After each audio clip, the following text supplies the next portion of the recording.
such sights to show you. That we do, Pinhead. That we do. Yes, Hi. it's Friday.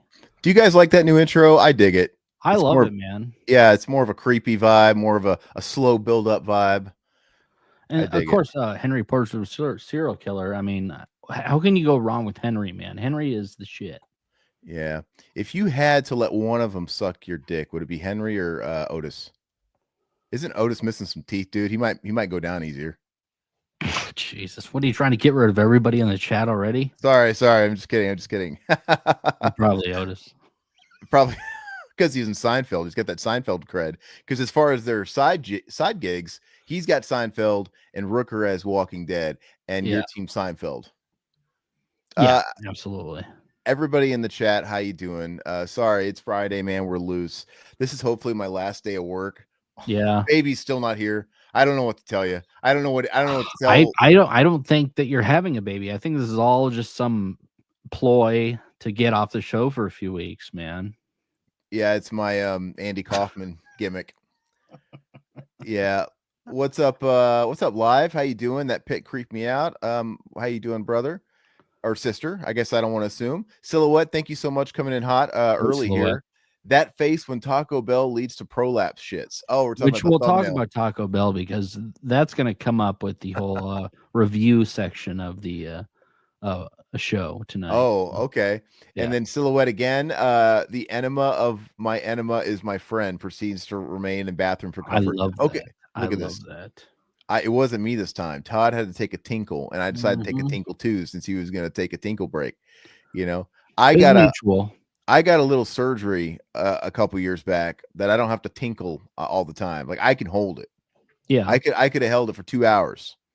That's nice, man. It's worth it, man. The recovery was not fun, but it's worth it. And I listened to a guy, this podcaster, where he talks about it. He's got to pee every fucking 5 minutes, and he just accepted it's part of his life. It's been like that since college. And I'm like, dude, I wish I knew him, because I'd be like, go get looked at and just see what's going on, see what's blocking you in there. So is it the balls or is the penis that has to get it was no amputated? Nothing got amputated yet. I'm not at that phase of my life. But no, it was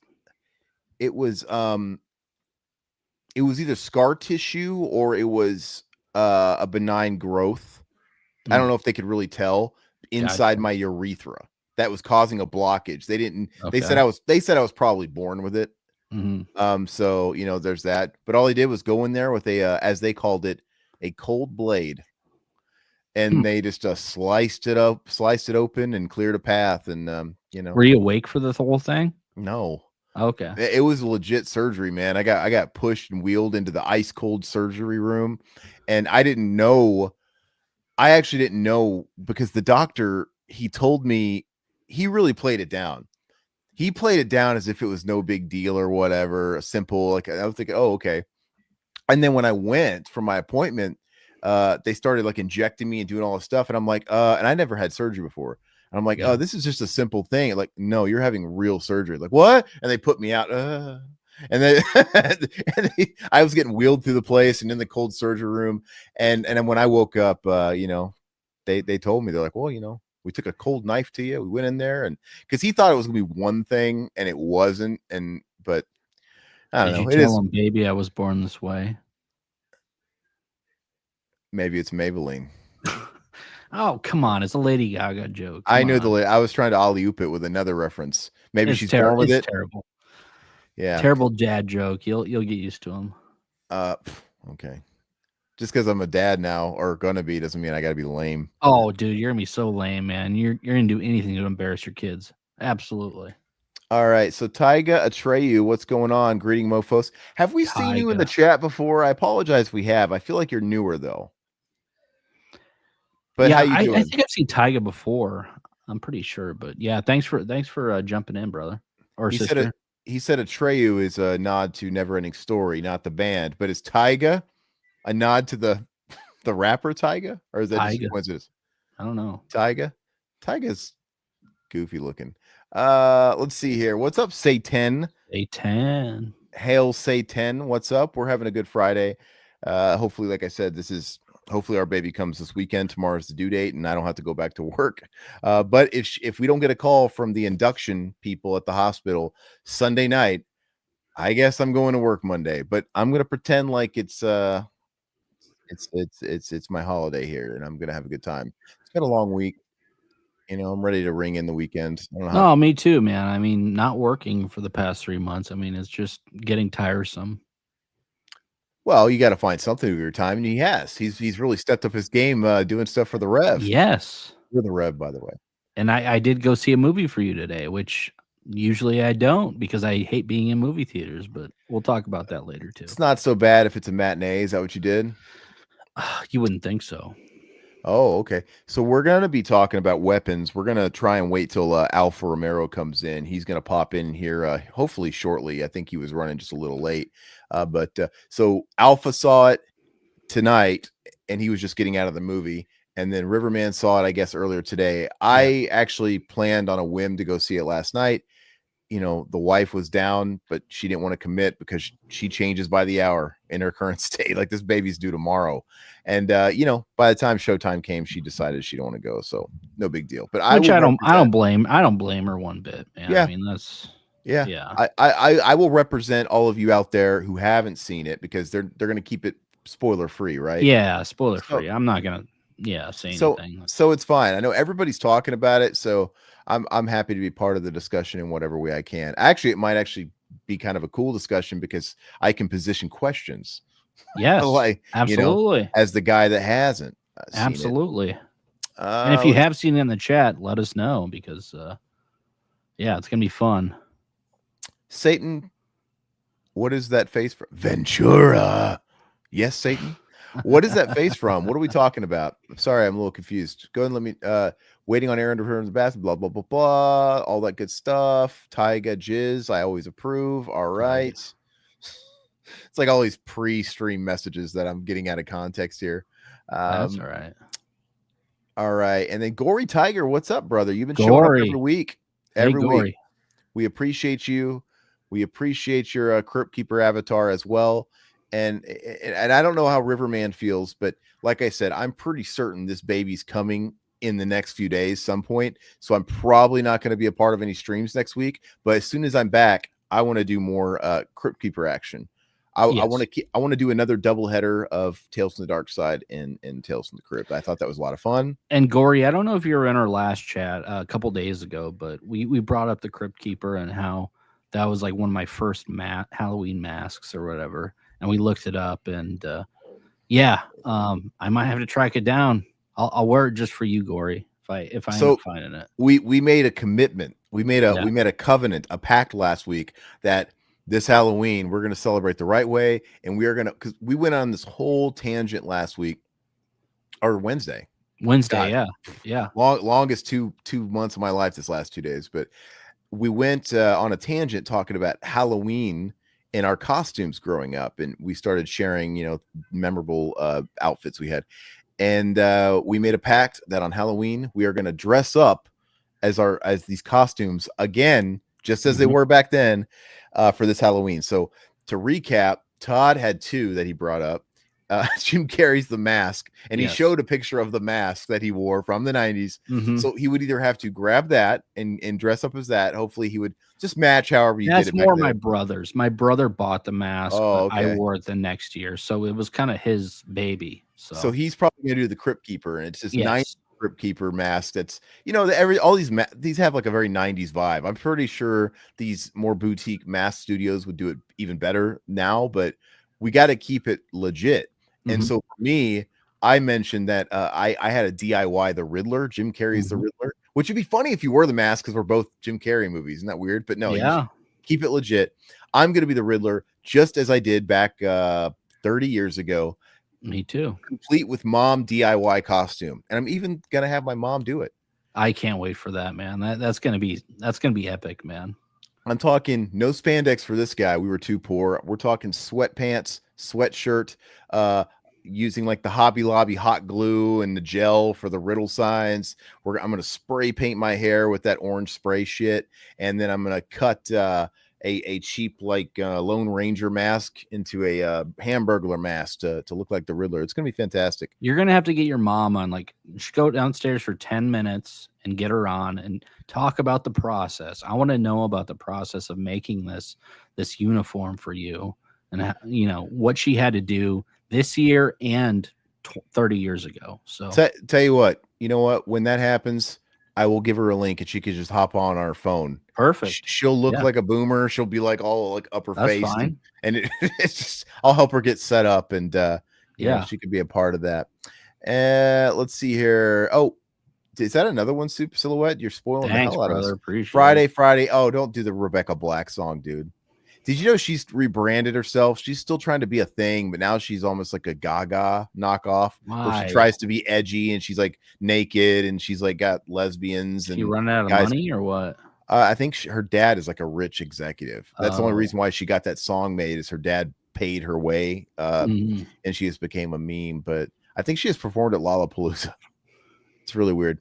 The labor might happen an hour into the stream. I sensed it.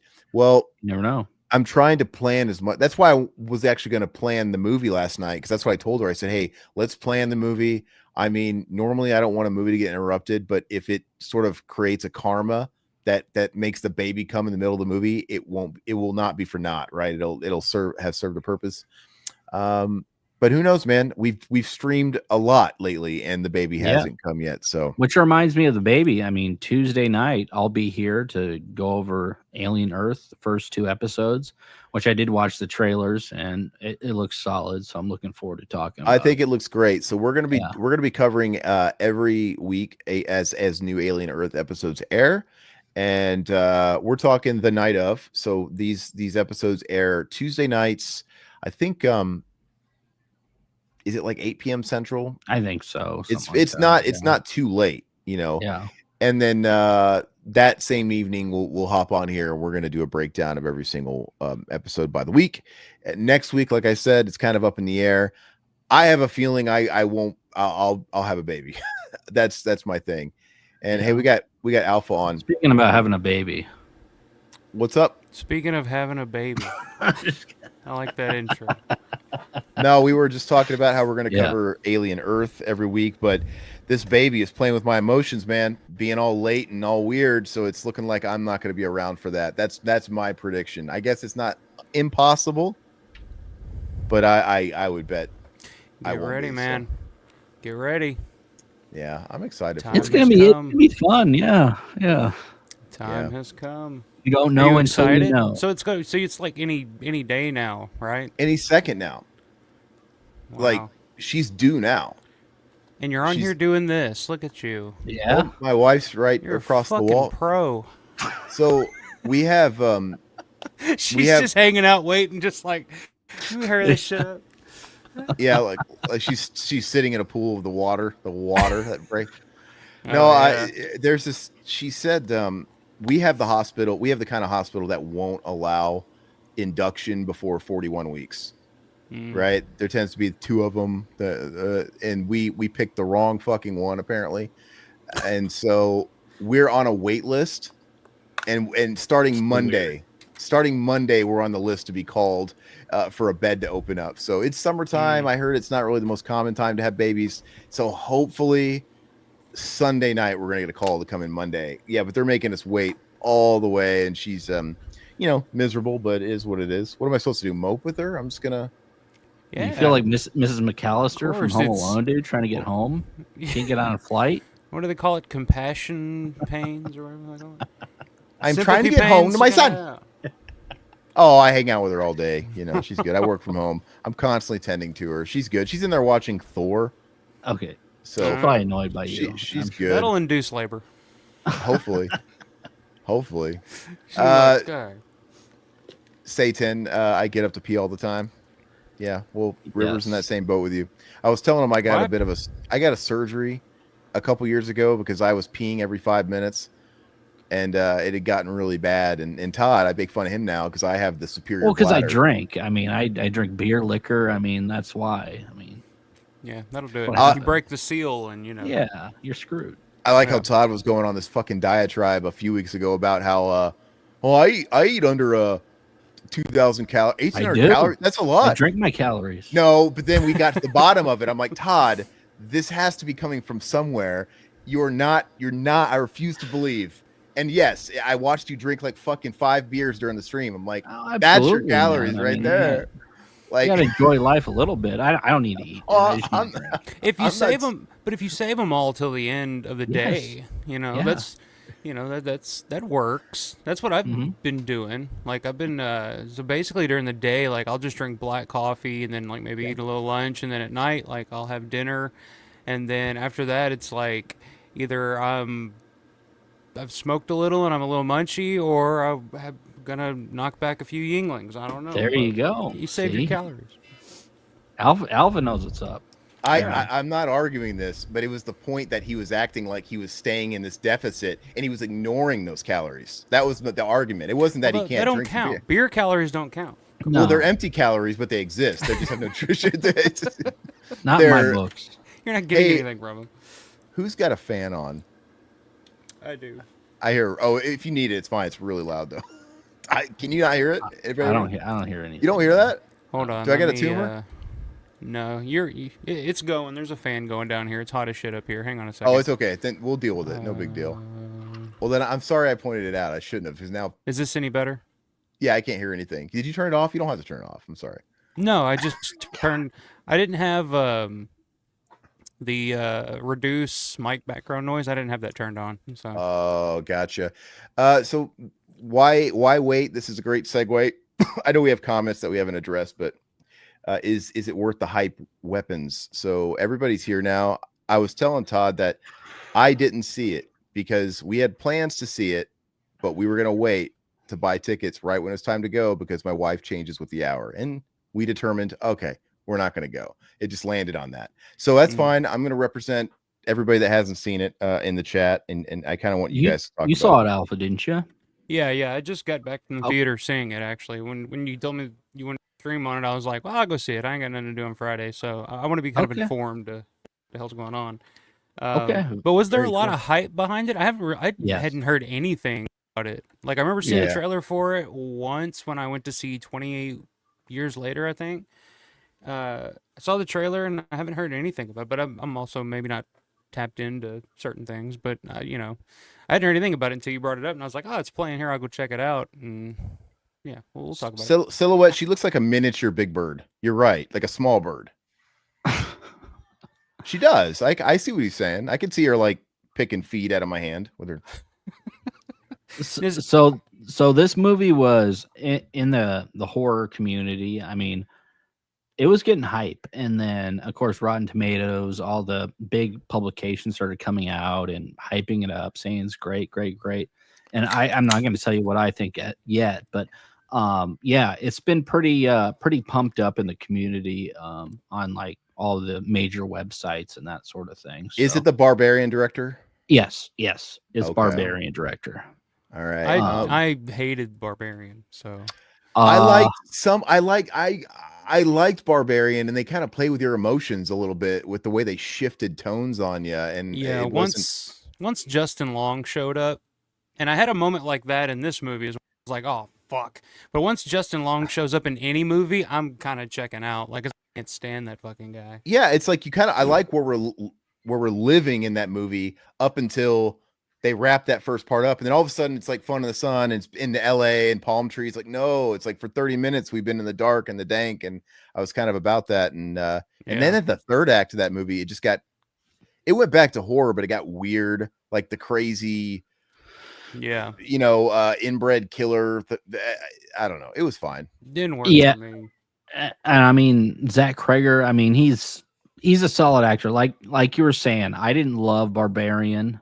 And I didn't have any expectations going into this film because Barbarian is fine. Like it was like I think Satan said it, 7 out of 10. I think that's what I gave it. Like it was solid. It was fun for me. But some people love it, man. I talked to many of my buddies that are like champion that movie so much, saying Barbarian's great, and all this stuff. And just like, Maybe I don't see it, it's man. just me, but like I hear people putting over everything now. They're just like, Yeah. oh, it's the greatest goddamn thing I ever saw. And then I go see it, and I'm just like, I don't get it. Like, I don't see what people are seeing. Like, 28 Years Later, perfect example. Like, people were Yeah. just going crazy about that. and I go and see that, and I'm just like watching. I'm like, I don't connect to any of this. Like I don't know what Mhm. these people are talking about, but I feel like just people's expectations are lower now or something. I don't know. And But that's what I've been telling Todd for about a decade, ever since he made me watch We Are Still Here. We've been over that. But no, I'm saying, like, seriously, people's expectations, people were really hungry for anything like original, especially back then, because we were just coming out of the remake apocalypse, and yeah, now we're kind of back in that. But I think your points are valid, but I also think, is it not a good thing for horror though? Because that just tells you it's all the normies going to these movies. It's the casual viewers that are, if you remove horror from it, that's just how the casual audience is, where whatever the blockbuster is that weekend was always the greatest fucking thing they've ever seen. I had a Yeah. buddy like that. We didn't really connect on movies and stuff like that, but he was just to not sound very the lowest common denominator with that stuff, and just everything. I don't care if it was Thor, I don't care if it was Pirates of the Caribbean, I don't care what big movie it was of the week, Paranormal Activity. It was the greatest fucking thing he'd ever seen in his life, blasting all over social media. It's the greatest movie in the world, 10 out of 10. And that's a valid market. I mean, that's Yeah. so yeah, it's not going to resonate with maybe you. It doesn't usually resonate with me, but I don't it's know, man. Like healthy. I have a buddy like that too. That he loves movies. He's younger. So there's a lot that like classic stuff that he hasn't seen that I've kind of turned him on to over the years. But Mhm. like the newer stuff, but he's like really knowledgeable about film and stuff. Like very passionate about it. Like we'll watch anything and everything. And he's like that.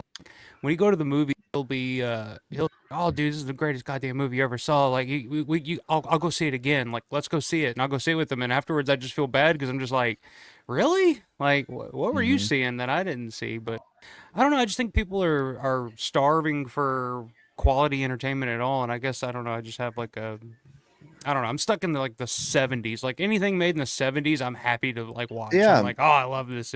There's like a sense of humanity about movies back in the day that you don't get now. I don't know. Yeah. It feels very disconnected to me when I watch a movie now, for the most part.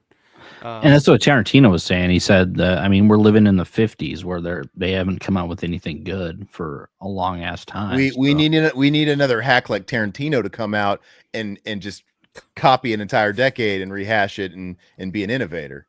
I like Tarantino, but I love Tarantino. It's funny how he spearheaded the 90s with bringing back the 70s. Hey, Silhouette, yeah, I hadn't seen Justin Long in a long time when I saw that.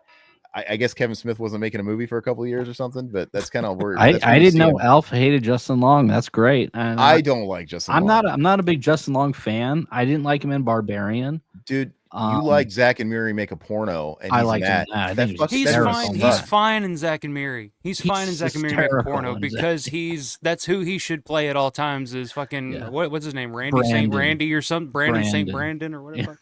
And he's like, oh my god, like that's Justin Long to me. So now anytime I see him in any other thing, like when he pops up in Barbarian, like you said, like the first like half of Barbarian, I'm just like, okay, this is kind of interesting. I wonder where this is gonna go. And then all of a sudden, this motherfucker pops up, and that's all I can think about is fucking Justin Long and Zack and Miri Make a Porno. And I almost had a moment like that watching this movie, and then luckily it didn't play out the way I was thinking. I was like, oh fuck, there's Justin Long. This movie's about to fucking take a nosedive. Well, let's steer it then in that direction. Yeah, Hey, okay. I want to hear about your guys' before you get into the movies. What was your theatrical experience like? Oh, Just perfect. the actual, Yeah. Todd, start there. I'm dying Okay. to know because this is always half the fun. Yeah.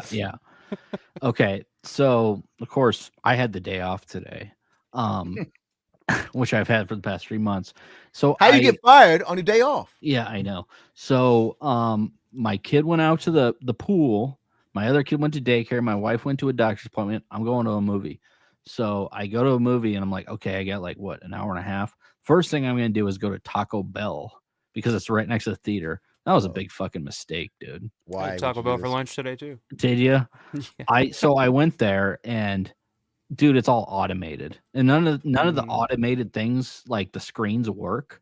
So like I spent like God 25 minutes just to get like 3 tacos, dude. I got a burrito, I get 2 burritos and You a sound like every quesadilla. old lady that I run into at the Taco Bell that's just can't figure out this fucking kiosk. No, She's no. just like, what do I, No, it's like one of those I'm things where just it's like can I help you, man? there's like goobers all over the screen, so it won't scroll or whatever. So I'm just like sitting there, like, oh man.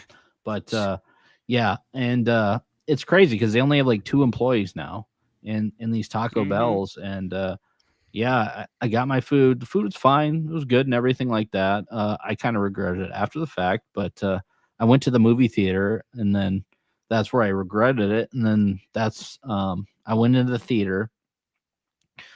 It was fine. There was probably about 7 people in the theater themselves. I had 4 or 5 people sitting right next to me on the very back row. Then I had one guy sitting right in front of me, and they're movie theater seating, and they're nice reclining. And then the second the trailers go on, you hear the of all the bags and you Oh, can hear yeah. somebody drinking, and you can hear it like going down their gut and all that stuff. It's just like Do you ever I don't feel- know. It's just Sorry, do you ever feel like the modern theater experience kind of trashy at this point? Like I go to the movies and I see like these like women, girls in pajamas carrying blankets and pillows and shit, and they're gonna get in there and reclining seats, and they're just gonna curl up, and it's just like, oh man, I remember back in the day you could sit in those hard ass wooden chairs, and you would just sit there and be happy, just be watching a movie. These people want to take a fucking nap. Like they're just there. People used to wear like a shirt and tie to the movie theaters back in like the 50s and stuff like that. It was the cinema back then. Yeah. It was the cinema. Now it's just fucking nap time or something. Well, let's not act like it was a place of high class in the 50s where people were getting hand jobs in their cars. And no, that was now you can't even get a good hand job in a theater because it's 2 recliners and you got the big arms in the way now. And it's just like, Jesus. Every movie I've ever seen that involved a drive-in theater, there was a scene involving grape. Some guy getting all handsy, like a Biff situation. It's just, but they always even in show even in Grease, man. Danny Zuko gets a little handsy in Grease. Oh God, you bring up Grease. I love Grease, man. We talk about Grease all the time on the Discord. Join the Discord if you want to hear about Grease. I'm a Grease 2 guy. I love Grease 2. Okay, I can respect that. That's my shit. Hey, I got it on vinyl back here somewhere. Hell Bring back the double-decker taco silhouette. I have a question about the Taco Bell stuff, actually. I haven't been inside a facility that had a drive-through window, and I don't know how long. Probably like one of the times I've been to Vegas, you make a pit stop and people have to piss or something. But you know what? The last time I've ever been in a place is probably the last time that you came out here, Todd, and we went into, what was that? Right by the convention? Was that a Wendy's or a Hardee's? That was a Carl Jr. or something. I don't remember. Yeah, I don't even know. Yeah. So they have kiosks now? Like there's not it's all kiosks. Yeah. So you just McDonald's put your order is the in. same way. Yeah. So go through the drive-through because it's faster to go through the drive-through. I love it though. I fucking love it. Because you don't have to fucking talk to anybody. You just put your shit in the way you want it, and it's just like, all it's right. great. It's great for that, but it's also kind of fueling the current generation's social anxieties that nobody likes to talk to anybody, which I'm kind of like that. No, I'm saying I get it. I'm in both sides. McDonald's not doing that. It's not going to change that. I mean, that's pretty much just how it's going to be. This generation's fucked up. But why are people why are you guys going inside just go through the drive-through? Is that not faster? Well, for what I do for work, I drive a big ass van, so I can't really get to a drive-through. So when I have lunch, I have to get out and go in. So otherwise than that, I don't. Okay. I'd rather just my. What's your fucking excuse, I get it, Todd? and then I go sit in my van. I'm a sauce connoisseur, so I have to get a certain amount of fire sauces for my burritos, and like it's with any fast food joint. Like that's the only reason I actually go in there is to get the sauce bar because I'm a huge sauce guy. Can't you ask them at the window? Can I please have some? Yeah, they don't give you 2 fucking sauces. But then that's when you say, "Yes, sir. May I have another? Can I have more?" No, I do that, man. Like I want a handful, dude. Look, tell them, be like, "Can I get more, please?" And look, even if there's like some policy these days, with the fucking tariffs, McDonald's, one sauce. They charge you for the damn sauces. Guess what? It's going to be really bad. The economy will be. That's the sign that the economy is tanked. Is when Taco Bell has a 1 sauce policy. Because right now they're just like, just dump the whole thing there. They don't give a shit. It's like they got plenty. But they will give it to even if it is a policy. Most of those kids don't care, and they're going to give you like a fistful. Like if you just really ask them. Oh yeah. I mean, like, why? I wouldn't care. No, my Taco Bells. There are a lot of foreign people. Let's just say that. Okay, so we have a place out here in Arizona, here in the valley, Filiberto's. If anybody's in the valley or around the valley, you know Filiberto's. 24 hours a day, just like the fucking good old days with a lot of these places. It's just kind of come to an end, and you know, it's a drive-through, and it's kind of like a fast food place, but I'd say it's a cut above. It's not like real Mexican, but it's better than Taco Bell. And they have an awesome sauce bar, and they have like this Chipotle fucking sauce that's, I don't even know what it is. But this location that I went to, they would never give me the good shit at the window. Like they would only give me just regular salsa, red or green. Yeah. And if I wanted access to like the DLC of the sauce bar, I had to park and go in and order in. And it killed me. And they opened up one right by my house, and I went through the window. I'm like, I guess I have to come in for the good shit, huh? I was like, not here, sir. We've got it pre-portioned ready. I'm like, and I go there all the time. Like, we got You're you a sauce man too. See, you know where I'm coming from there. But I don't like to get out of my car. None of it's worth. I would not get out of my car to buy. You know what? I buy the Taco Bell sauce from the store. Oh, I do too. I buy it. So as well. Just keep it in your glove compartment or something. Yeah, put some hot sauce on my burrito, baby.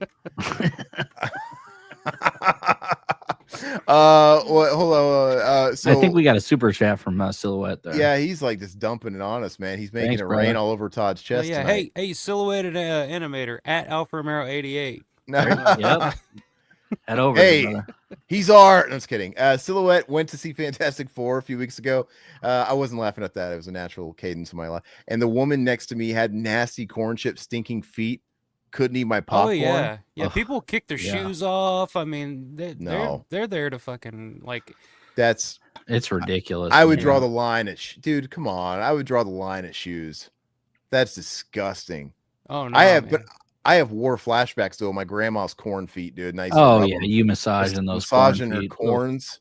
Yeah. Like fucking literally look like corn pops growing off of them. Cauliflower, dude. Oh. So I would literally have a Jerry Stiller moment. Of like serving. Does your mom make fun of you for having to massage those corns, dude? No, she doesn't bring it up. For probably good reason. You know, those were very abusive times.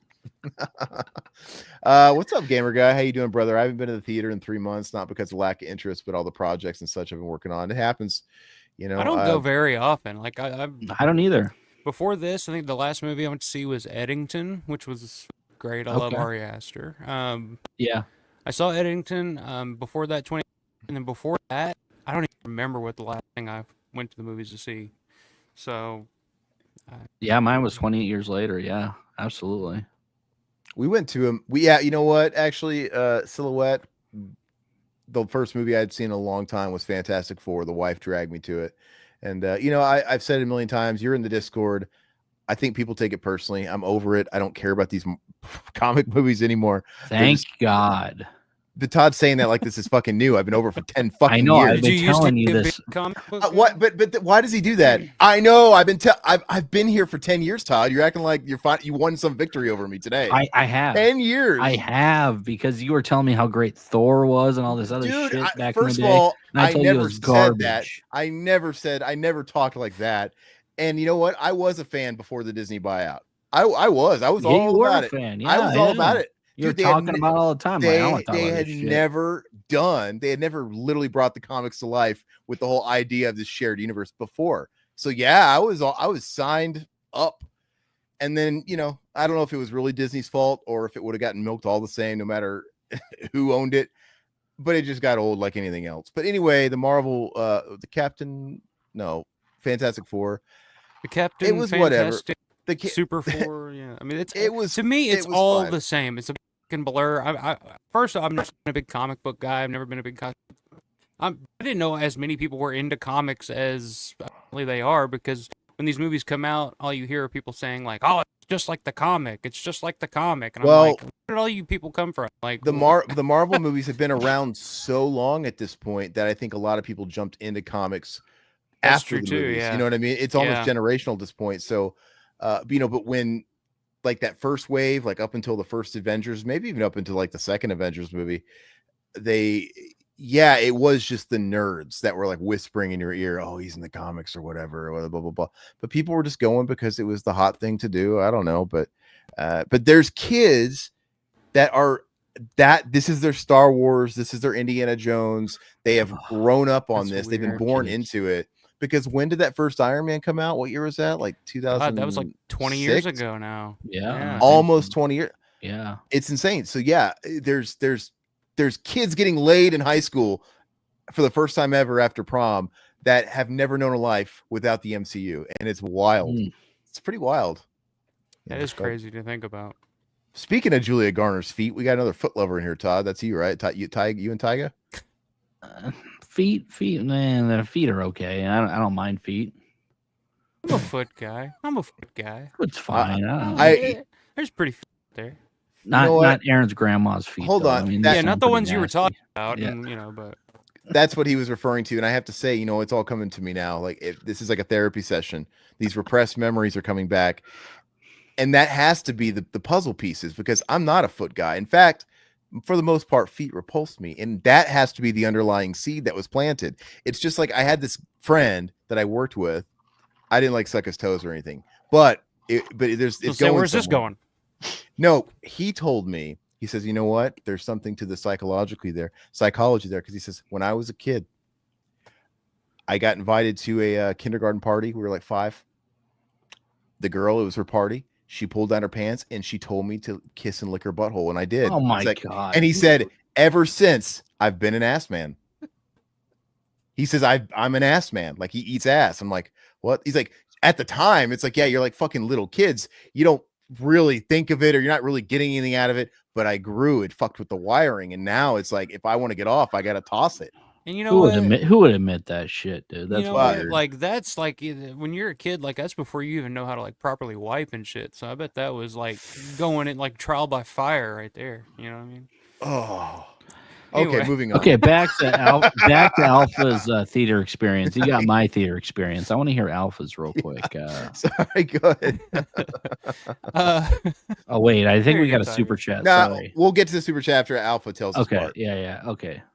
All right. So, I mean, my theater experience was fine, but it was probably half full theater wise. I mean, it was pretty. I mean, I went to a local theater here in Newburgh. It's one of the smaller theaters, and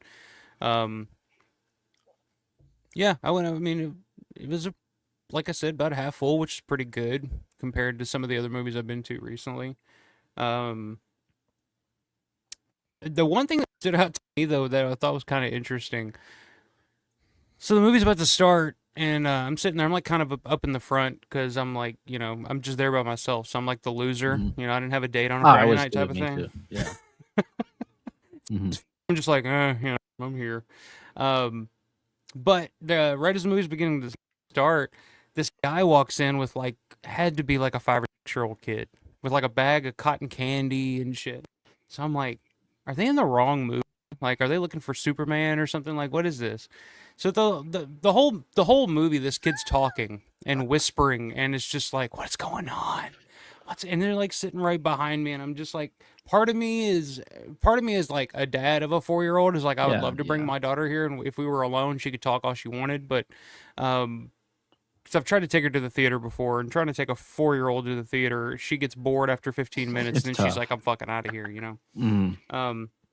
But this kid sat there through the whole thing, and I mean, he was kind of talking and a little chatty and a little whispering, but I was just kind of like, that's like, this movie's pretty hardcore for like, I wouldn't bring my daughter to see something like this, and she's, she watches like Chucky, and she's seen Killer Clowns from Outer Space, and she's into, some older shit.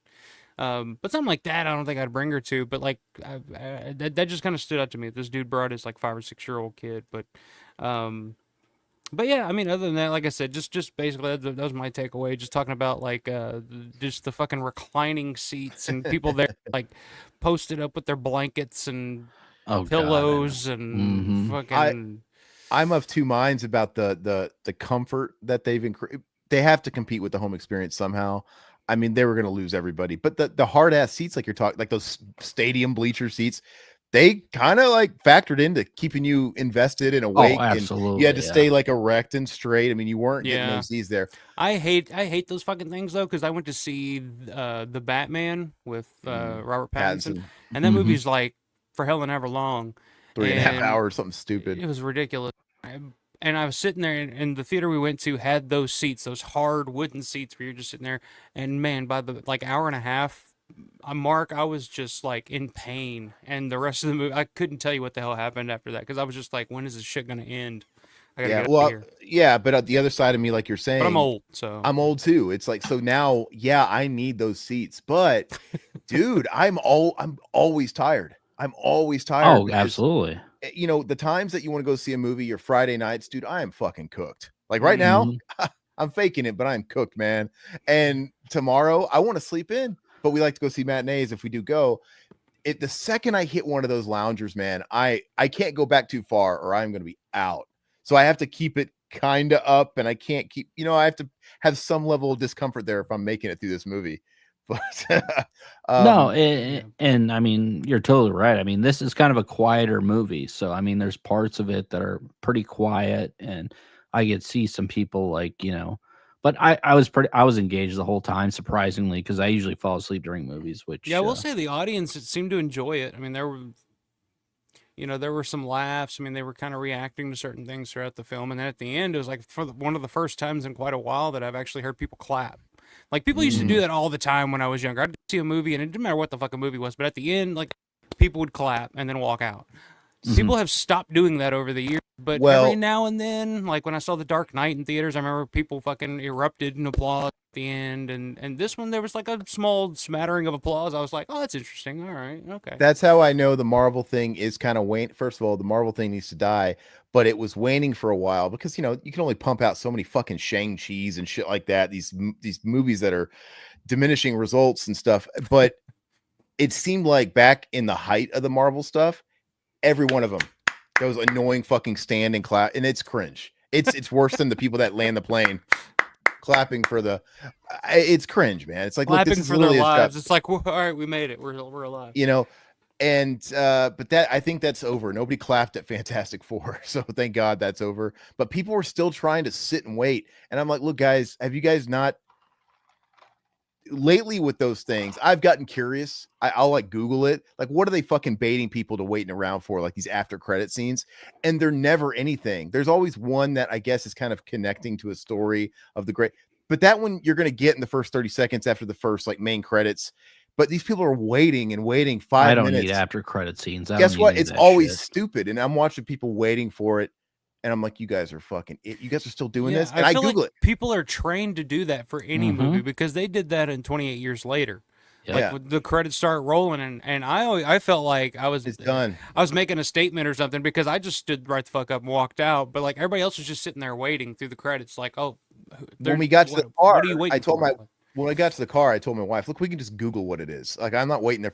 And I Googled it, and it was literally all they did was they showed the original 1960s intro to the Fantastic Four cartoon. That's what people are waiting 10 minutes for. It wasn't even anything like it's totally a waste of time. So hopefully that trend is totally dead. I wanted to say, really quick, the chair thing. I don't know how it is with you guys, but the AMC's around here, the IMAXs, maybe this has something to do with your Batman experiences, but they haven't updated the IMAXs, and I don't know if they're going to. Yeah. Okay. So I learned the hard way. I don't remember what movie I saw in the last couple of years. I'm like, oh, let's see an IMAX. And you still get the hard ass shell seats there. I don't know if because they probably lose a lot of real estate in that giant IMAX. Oh, yeah. But I'm like, why am I paying so much more? And I feel like shit in here. It's not worth it because it's all relative. You get used to a screen they say, how big is an IMAX screen? I've seen where they show you a display where here's one regular movie theater screen within the IMAX screen to give you scale, a sense of it. And I'm like, there's really fucking like 50 of these in here? No way. Pretty much double. I mean, it's two you screens. Can't tell. Half screens on the sides. Yeah. Once you're sitting in whatever screen, your eyes fixate and it's all good. So I'll never pay for an IMAX again. But I wanted to say, you were talking about movie theater experiences and that the guy that brought his kid, it reminds me of this time. The weirdest experience I've ever had like that is, unfortunately, I wasted money to go see Bruno. I did. See, that's funny, dude. I fucking love Bruno. My wife and I love that movie. The penis. I think about Bruno. that movie. I think of that movie so for no other fucking reason, just so often, like every day, like something about that movie will pop into my head.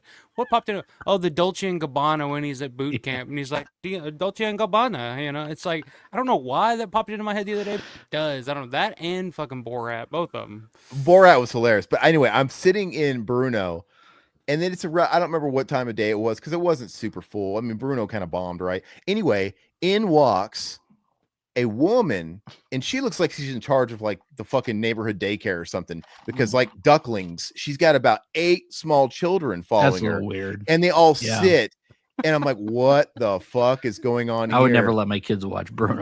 And they lasted a while, but there was one particular scene that was uber gay. I don't remember if he's like I know he wrestled with his like manager in Borat, naked. Yeah. But is that like the cowboy bar or something, or was that in Bruno? There's some scene, I can't quite remember it, where it was really pushing it. It wasn't like the penis Bruno, but there was like some scene where he was getting a little close for comfort, and it was kind of like akin to, and they finally got up. I'm like, I can't believe it took this, and they just got up quietly and all left, and I'm like, what are you thinking? It was wild, but that was the craziest experience I've ever seen. It's funny you don't like Bruno. My wife and I thought it was fucking hysterical, man.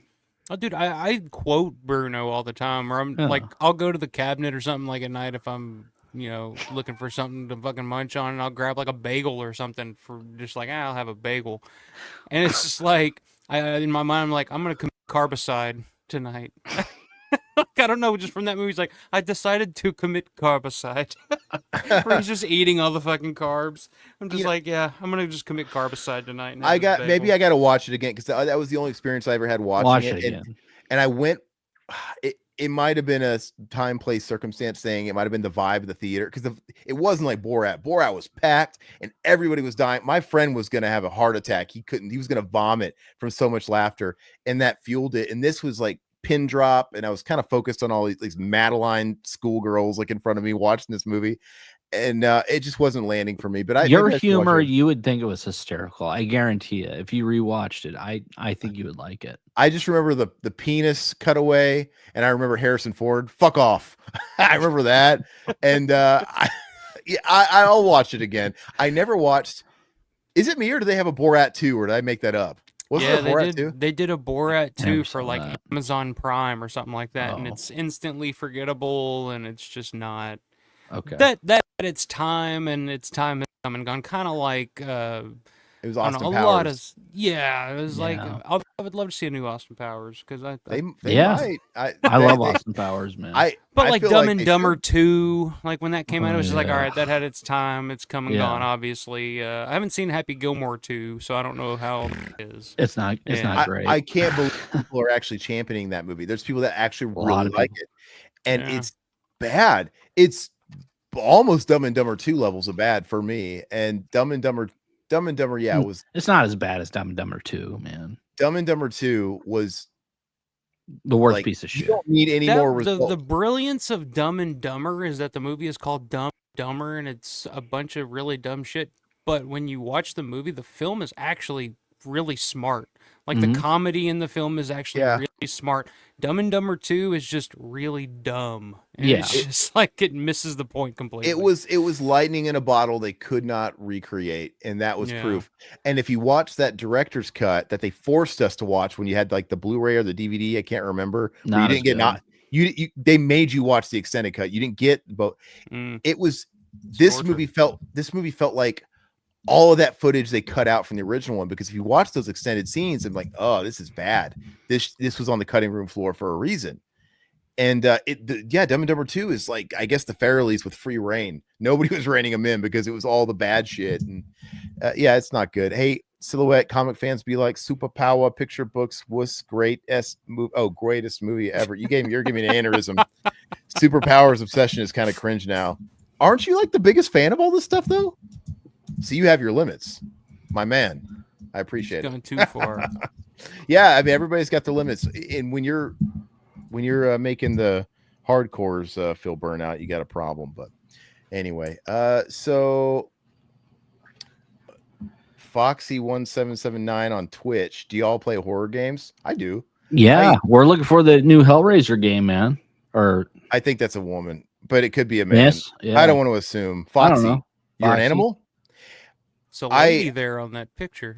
That we've been fooled before. It doesn't necessarily mean anything. It doesn't mean, yeah. The internet's been around long enough that we all remember those chat room days when it was like ASL. It's like 17-year-old female from California, and it's always like a AIM 80-year-old guy. Yeah, on AIM. Oh yeah. You guys remember ASL when you'd be in the chat room, somebody pop in and be like ASL, and Oh, you give your age, absolutely. sex, location. Oh, It was always some absolutely, hot man. girl from California, and it was usually like your 40-year-old uncle or something. Yep. I got DSL. Oh, your uncle's doing it? Oh yeah, I'm I'm just sure. saying. I've had my eyes on you. Those types. This is the only way I can get close to you. It's like a giallo. That's the twist. It was the only way I could get close to you. I love you ever since you were born. Remember, you want a cyber? You want a cyber? Oh yeah. Want a cyber? That was like that was like the Cyber sex for you youngins. Oh yeah. Now I guess it's sexting. I guess that's the thing. Yeah, now I I think guess you so. do that. But... Want a cyber, dude? I haven't heard that since that was in the days before I even owned a computer. Yeah, I didn't get. that's AOL. Yeah, That's when you want a decide. That was Yahoo. when you decided that you needed a computer. Yes. No, You're like, I oh, didn't, this is what's going on computer. Like, I didn't get a computer. back in the day, computers were for fucking nerds. Now we're fucking on the internet. Like, let's do it. Mhm. I didn't get a computer until 2004, so I've still got one Wow. firm planted in Real Player. And right before YouTube, because I think YouTube was 05. But yeah, dude, I was never in an AIM chat. I don't know anything about no fuck. I didn't. When you said ASL, I'm thinking DSLs. I got those. Like, oh, that makes sense. Age, sex, location. Yeah, Little age, over sex, my head. location. I Yeah. had an AIM girlfriend back in the day. I think, probably 99 or 98. Yeah. something like Really? that. Yeah, dude. She sent me her 99? picture too. Yeah. Yeah, that's Middle how you met school? girls back Middle in the school. day. Yeah. AO, What? AIM, Was it really fucking her? Yahoo Messenger, MSN Messenger. Oh yeah. This is She good. sent me a real 4x3 or whatever picture of her. Guys, fuck weapons. We have to get to the bottom. in a leg brace, dude. Yeah, like she was like, okay, I broke my leg at some sort of like camp or something. I was like, oh, she was giving you a little rear window treatment. we She was were stuck in the room all summer. We and were she- dating. We were dating on AOL Messenger or AIM or whatever it was. Yeah, It was Shia LaBeouf, wasn't it? It Disturbed. could have you? been. I'll never forget the sound effects to the fucking door closing. It's like, Oh yeah. remember when you would type something and you'd be in a Mhm. fight or an argument or something with somebody, and all of a sudden you'd say something, and all of a sudden, and you hear that door shut, and it'd be Yep. like so and so signed out, and you're like, fuck. Now you're mad. And then you got to pick up the phone and call them, and then if they won't answer, it's like, yeah, this is old. This is old problems. Like this is before getting ghosted. You used to get the fucking door slammed on you. And that I was missed rough. all of this. I kind of saw some of this secondhand when I would go to people's houses that had computers and they would have it up. But like, yeah, dude, I never had any like hands-on FaceTime with this stuff. And so wait a second, you guys weren't like sending nudes in 1999, No, were you? no. So I wasn't, weird. At least maybe Alpha. Oh, was, I don't did know. she? No. Did Sure, I Crutches? did a few times. Did Crutches send you nudes? No. Where did they we live? We were pen pals, so we. Oh. We talked on AOL Messenger, and then we became pen pals. Like I sent her handwritten letters, and she sent me stuff like in the mail and shit. Well, this was so. early enough that I don't even remember, like, I don't think I knew how to upload a picture of myself to the internet at that time. Yeah. We didn't have a webcam or You anything didn't have like that. It was smartphones. just- Yeah. Mhm. it's just, yeah. So, I joined a pen pal community when I went through my like traveling renaissance when I was in my early 20s, and I just traveled pretty much most of my 20s. And I kind of found out that was like the lay of the land. That's what people did. That's how you networked and found couches to sleep on. So it was all these couch surfing type websites, and you meet other travelers, and they take you into their home. It was awesome. And this is before Airbnb, and then Airbnb came along and monetized it, and they kind of put all that shit out of commission. Now everybody's like, well, wait, I can make money doing this. But anyway, now in hindsight, that was fucking nuts. Meeting people online, and yeah, you could sleep on my couch. yeah. Luckily, I dodged a lot of bullets. I had some wackos though. They didn't murder me or anything. I'm here, but yeah, man, people. This is pre-Tinder and all that shit. Where Yeah. now I understand when people that go on Tinder and stuff. they're looking You for know, a couch to sleep on, Well, basically. yeah, exactly. These dating sites are basically hookup sites. They under the guise of, hey, find your soulmate, but really people are on there and they just want to smash it. Oh, yeah. And it's just this unspoken thing. There were people treating this fucking community like that. but they weren't on the surface with it. And so I remember one time I met a few wackos that were just like fucking, they had screw looses and I had to get the fuck out of here. You know, you would meet people for coffee that would show you around a new city or whatever, and met some interesting people, some really cool people. But I remember one time I was meeting up with somebody who was supposed to be, it wasn't a dating site, but the person happened to be female, I think around my age. And I think we were meeting somewhere and they were going to show me whatever around whatever city I was in. And I got off where I was going to get off, like a bus or something. And I started walking, like maybe the person was supposed to meet me by the fountain in front of the museum. Okay, whatever. I'm about fucking 20 paces away and I see who it is. And it's a fucking guy, an older guy. And he like makes eye contact with me, starts walking at me. I'm like, nope. And I fucking turned around. I feel like they messaged me like some kind of, hey, I'm sorry about that. I'm like, bro, we're trapped. Well, what do you think? You think I'm going to suck your dick or something? Yeah, I remember you hanging were out. huge into couch surfing when I was back in the day, dude. It's amazing we weren't robbed, stabbed, and left for dead somewhere back in the day. Dude, I got some awesome deals. My buddy, I have a buddy, Jesse. He lived in Chicago at the time. And it's so funny. He joined me on the couch surfing experience, even though he had a place to stay there. He's like, yeah, but I got set up in this the Polish neighborhood of Chicago, and it was a really attractive woman professional. Like she had a real job, and she was probably not much older than me, and she had a really fucking nice, I don't know if it's a house or like a condo. I don't know what it was. And she literally, this is how the community was. You know, I met her briefly with my buddy Jesse, and she said she gave us carte blanche to go wherever. Here, there's the fridge. You know, here's a key. All right, we never saw her again. She would come in and sleep or whatever. But that was nice. She just lets people come. Yeah, that's the way it was. And I just feel like so much has changed even in the last 15 years. Absolutely, that's crazy, man. And on the flip side, we stayed at another place. Have things actually changed, or have our perceptions of things changed to the point where we wouldn't trust something like that? Are you saying that maybe she wanted us to double stuff her and we missed the mark? We missed all the fucking signs, Alpha? Is that what you're saying? Yeah. She wanted to be our Chinese finger trap? Yes. And I blew it! What the fuck are you doing, dude? Come on. Like it could have... It's no, like that. She teed it up, and you were just like, "That's a very nice lady." I could have been high-fiving Jesse, dude. I could have been high-fiving him on the other end. Eiffel Tower, dude. Eiffel Tower. You missed it. Like, there are only a few times where moments like that will occur and present themselves, and if you don't take advantage while you can, they come and go, and you never. Now you're gonna be a dad, and that shit's just come and gone. Like you'll never have that opportunity. I remember again. This weekend vividly. My buddy Jesse, he was hell bent on just coming back from the local library around the corner, and he rented fucking 8 Men Out or 12 Angry Men, one of those old black and white ones, and he just wanted to watch a good old fucking movie. I'm like, bro. Do you realize what you've done? Speaking of Dumb and Dumber, I feel like we missed our opportunity. Like, you're so fucking hellbent on watching these boomer movies. We could have been 12 Angry Men. Balls could have been touching each other. Jesus. No, but I remember when we left there, we went to another place, and they were just like, they were nice, but they were fucking weird. They were, speaking of Happy Gilmore, it reminded me of the Shooter. You said we're gonna be friends. So yeah, I just flown in and I was exhausted because I flew in from fucking like China or something, dude. And we went to this place. This is a couple, and they were just like chatting, which is great. You know, most of them want to hear stories about traveling. These people hadn't traveled, but they joined it because they like to hear the stories from other travelers.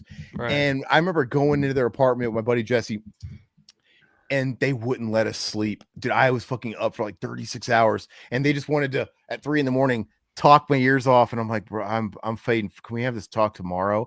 And they kept us up for fucking hours.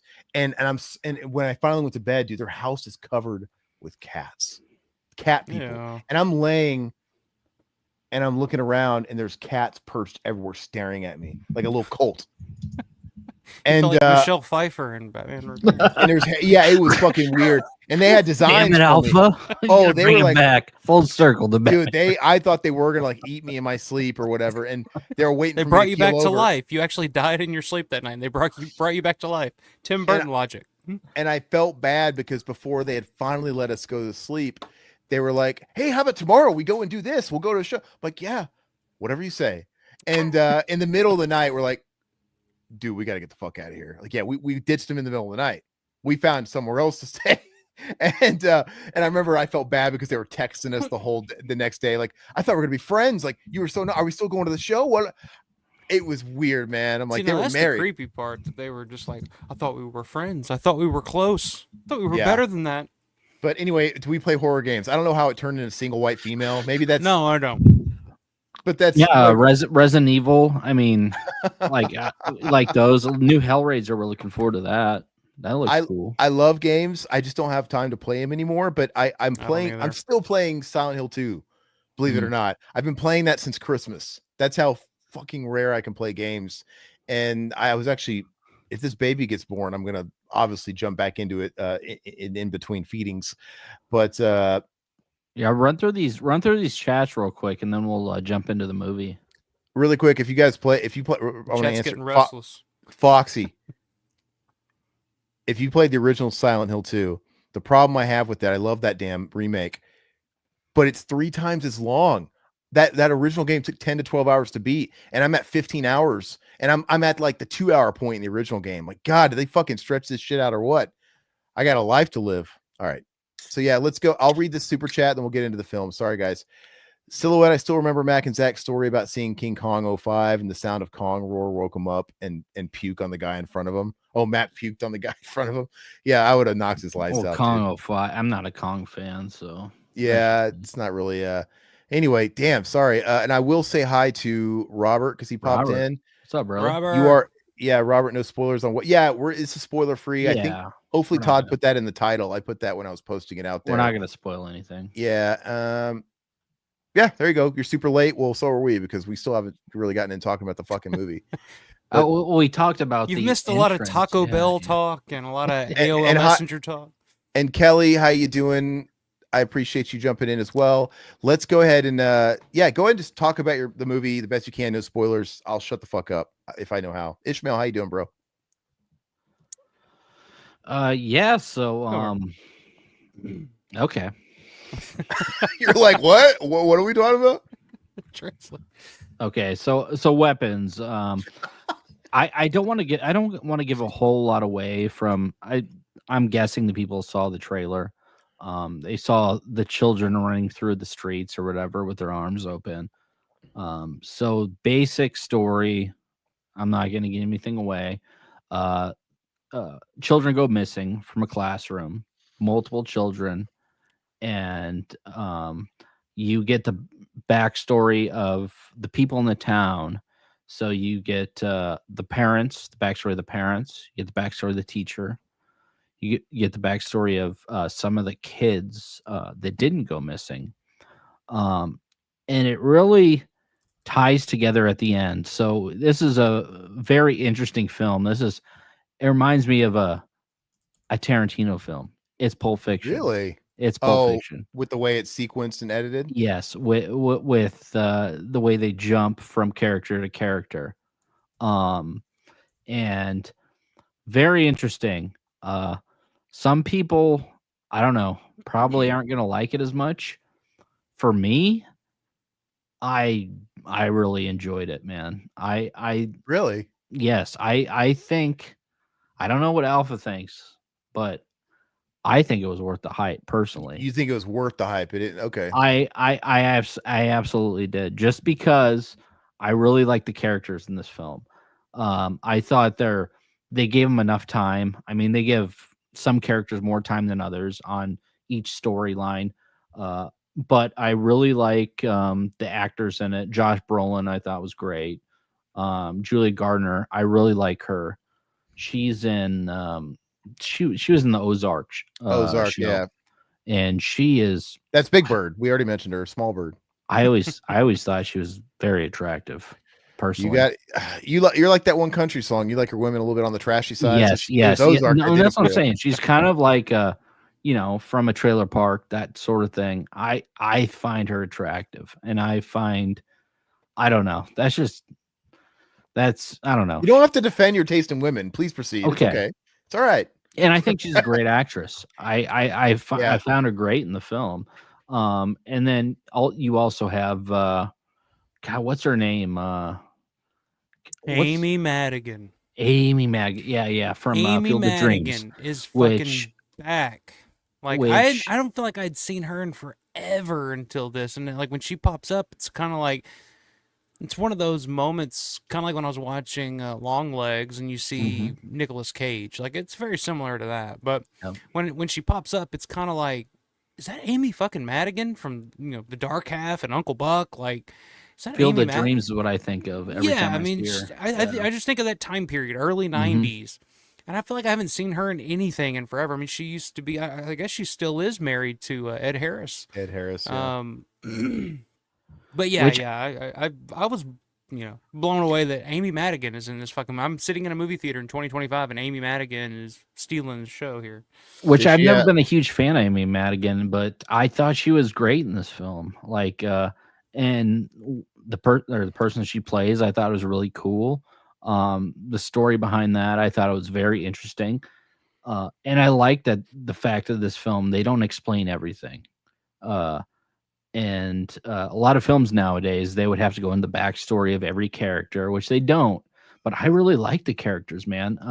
I love the Asian dude. I thought he was hysterical. The principal, him and his boyfriend or whatever.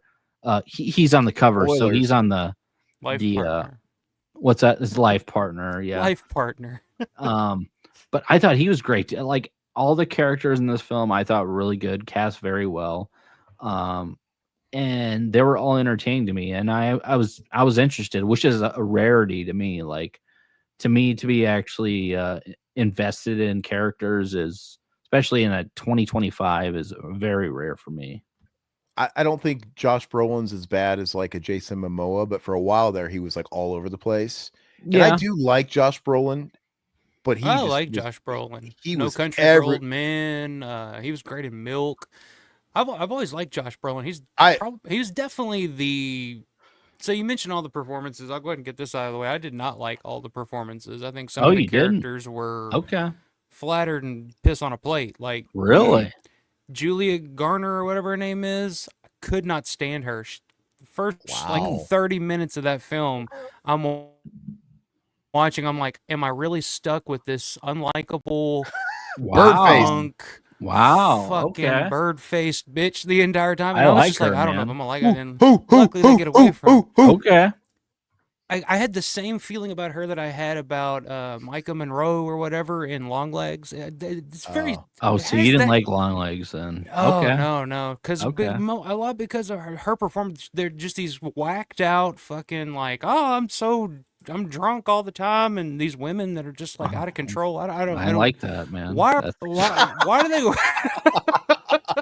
they? They're easy. They're there for you ready for the picking.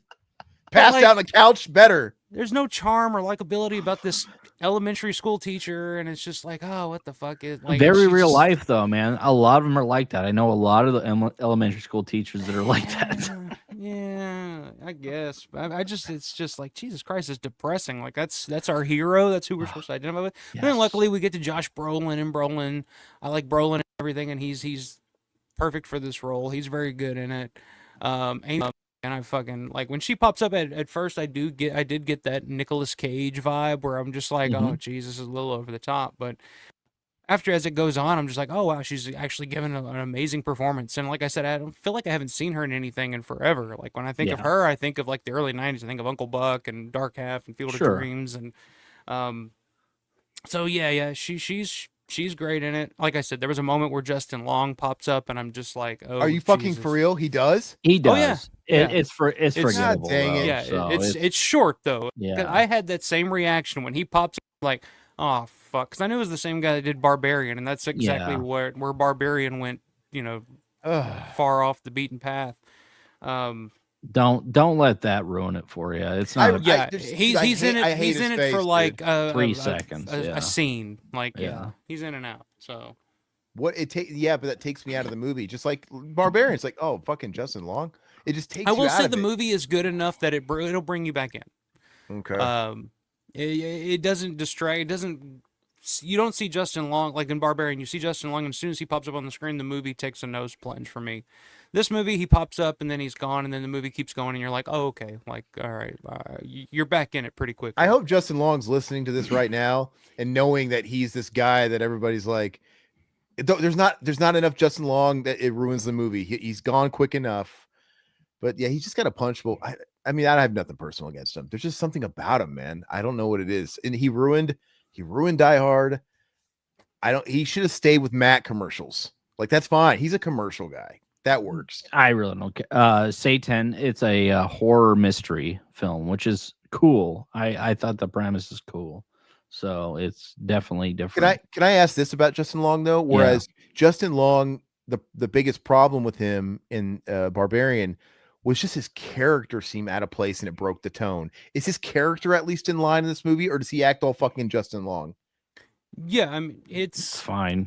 Yeah, I mean, I don't know the tone. I guess it's a character. I mean, he just plays a character. It's not like he goes. He's into a nothing Justin, character. Yeah, he just goes into Justin Long mode. He's just kind of there as like it's almost like a cameo almost. Okay. Ooh, Satan loves him. Satan would love Justin Long. I don't mind Justin Long. I wasn't a Barbarian fan, but I don't hate Justin Long as much as these guys do. I want him dead. Okay. Anyway, did I spoil something? I see in the chat. No. Because Justin Long is not a spoiler in this movie at all. Not at all. Knowing that he's in it is nothing. So yeah. If anything, it makes me not. It does. It makes me not want to. But since you told me he's in it very briefly, you brought me back. In and out. Okay. Yeah, you're good. So yeah, continue. So wait, so Todd loved it. Out of 10, what did you give it, Todd, if we're going to do the rating thing? For rating thing? Yeah, if you're doing it out of 10. So I was in love with Barbarian. I love the cinematography in this. I like the characters. I know Alpha didn't like the characters, but I really thought it was cool. I love the Amy Madigan character. I thought she was cool, and I love what she's all about. So I gave this a 9 out of 10. I thought it was right where they were talking about. I thought it was a really good movie. And for 2025, I think it's one of the best horror films of 2025. Absolutely. Dave Bautista's not in this, is he? It just feels like one of these movies that Dave Bautista would show up in. No. He ruins shit for me too, man. I'd rather Hulk Hogan come back. Well, he's dead. But I would rather Hulk Hogan be back in the movies. Some tickets. Yeah. Yeah. They just wheel his but yeah, Dave Bautista they're trying to sell him to me really hard. And I'm like, no, it's not. And he's like, I'm an actor. I'm not a wrestler anymore. I'm a serious actor. I'm like, you're not fooling me, man. You can get skinny all you want, but you're not fooling me. So what about you, Alpha? Because he loved it. You not so much, I guess, or no, I wouldn't give it a 9 out of 10. There were aspects that there's some pretty big plot holes in the story. Like some stuff that you're just like, you got to really overlook some things for it to play. But the movie is very well made. It's well made enough that you can look past it. It's enjoyable. The performances, like I said, I like some of them. Mainly, it's the Julia Garner performance that I was just like, oh, geez. But luckily, it's not as offensive to me because she's not the only character that you're stuck with through the whole movie. It does kind of play like Pulp Fiction, where it's like it's telling the story through different characters, and that was interesting. It was enough to keep me going. It was hard. And the movie kept me guessing. Like I didn't kind of figure shit out halfway through. It was just like as it kept going, you're like, oh, okay, I see where I see where this is going. Yeah. But yeah, there's some plot holes to it. There's some things that happen for real no reason. Like the jump scares are just kind of there to be a jump scare most of the time. Like none of it makes any fucking sense. It's just like all of a sudden it's like ah. And there's like, a couple scenes. There's a couple scenes, but I look past them. Yeah. Mm-hmm. I think it's almost like they've crowbarred those in there to make sure that this is put studios into, to like the horror genre. Like it's a some of that stuff feels like studio notes. We got to have a couple of these. We got to do this for the trailer. We have to exactly. There's definitely some moments like that. Some compromise. What about the pacing though? Does it feel like, because I feel like that's the biggest thing in movies today is they don't earn their runtime and they just don't know how to edit. And you'd think that these studios would want them shorter because they can have more showings per day, but it just seems to have gone backwards. Which is crazy because bloat. This film, like I I'm not the audience to appeal to this. I think it might be slow for casual viewers, maybe. Pacing wise, like I like the slower burn. I enjoy that, and I think the payoff in this film really hits for me. That's all the difference. Yeah, the payoff has to be there. There is a great payoff.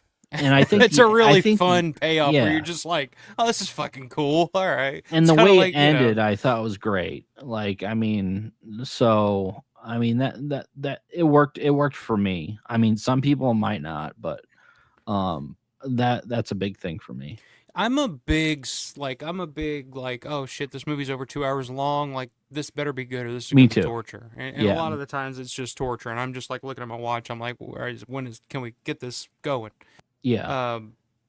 I didn't have that feeling with this. I thought I might that first 30 minutes when I'm stuck with what's her face, and it was just like, oh Jesus, this is gonna take forever. How do you not like Julia Garner? That's crazy, dude. I don't even know who she is. Is she? She's a babe, dude. She's on Ozark. She was on Ozark. That's her claim to fame. Is she related to James Garner, Jennifer Garner? Is she part of those Garners? I don't know, dude. Not that I'm aware of. But I don't know much about her. I just saw her in this movie, and I'm just like, well, it's not as much her as a human being as much as the character. I'm just like, oh, this character sucks. Like, I'm not interested in this character. But look, Night 90 Robert thinks like all of us. That's what I want to know. Going to see this movie on Monday with a friend, I'm just afraid I'm gonna have to get up and go pee. Yeah, that dude, movies. The fact that when was that an Avengers movie, that last one with Robert Downey Jr., where they're like, okay, this movie's really fucking long. We intentionally, it was like 3 hours and 45 minutes, that Endgame 2 or whatever it was. And then the directors literally said, we put a scene strategically in the middle of the movie for the piss break. I'm like, you did that to your own fucking movie? How about shorten your fucking movie? Yeah, they literally came out preemptively and said, there's a perfect scene right in the middle of the movie. You're not going to miss too much that's crucial. Well, then it needed to go. If you're not missing, if it's not crucial to the plot, it blew me away, man. I don't know. And this was only 2 hours, so you should be good, Robert. It's a little over 2 hours, but it doesn't. It goes because it's kind of like what Todd was saying there. It's kind of like Pulp Fiction in that it kind of keeps telling the story from different perspectives. You keep getting introduced to new characters, and the characters are actually like the junkie character is really entertaining, and you kind of like him, and you kind of want him to be okay, you know. You do end up kind of liking the characters. You kind of see how it all comes back around and it all connects to one story.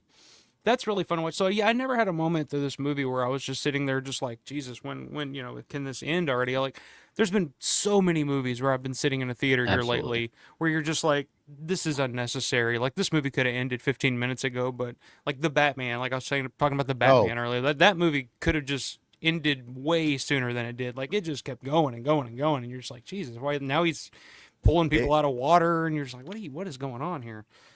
But you don't. This one kind of goes by, and it's actually interesting and entertaining enough that it keeps your attention the entire time. I thought so. So you like the characters enough, other than Julia Garner, obviously. Yeah. Okay. Justine's her name in there. Right? Yeah, I mean, I love the alcoholic bar wench. I don't know, but it just seems like, I don't know. I don't see a ton of new movies, but like it seems like the ones that I do see, it's like every woman is portrayed as this single, lonely, drunk, depressed, fucking every guy that she comes across. It's just like, is that really where women are at now? Like, that's who my daughter has to look up to when she watches a new movie. It's like, that's who I'm going to be when I grow up. It's like, what? Why is that? Like, you know what ticks me off now with movies is the fact that nobody smokes cigarettes anymore in movies. Yeah, nobody smokes cigarettes, but everybody fucks everybody and drinks constantly. And it's just like, even the police officer character in this is a fucking drunk. It's like, why is everybody a drunk in this town all of a sudden? Like, well, he was pretty fun though, I thought. Some of his scenes were pretty memorable.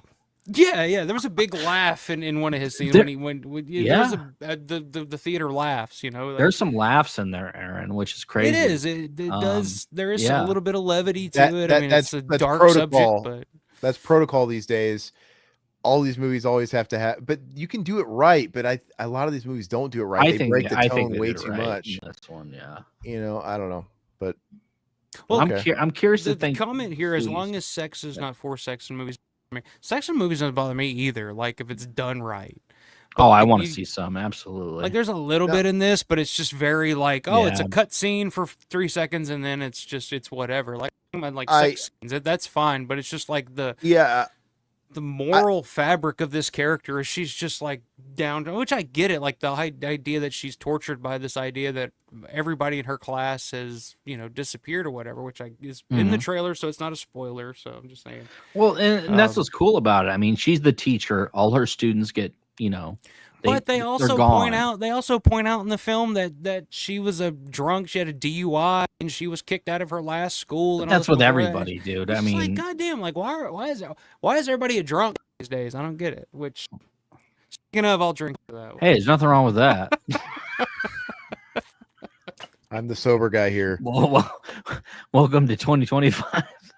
I guess, man, but I don't know. I had that same feeling about like Long Legs. I keep bringing it back to Long Legs, but that's Yeah, kind of the last you one. didn't Where like it's just Long like Legs, did ya?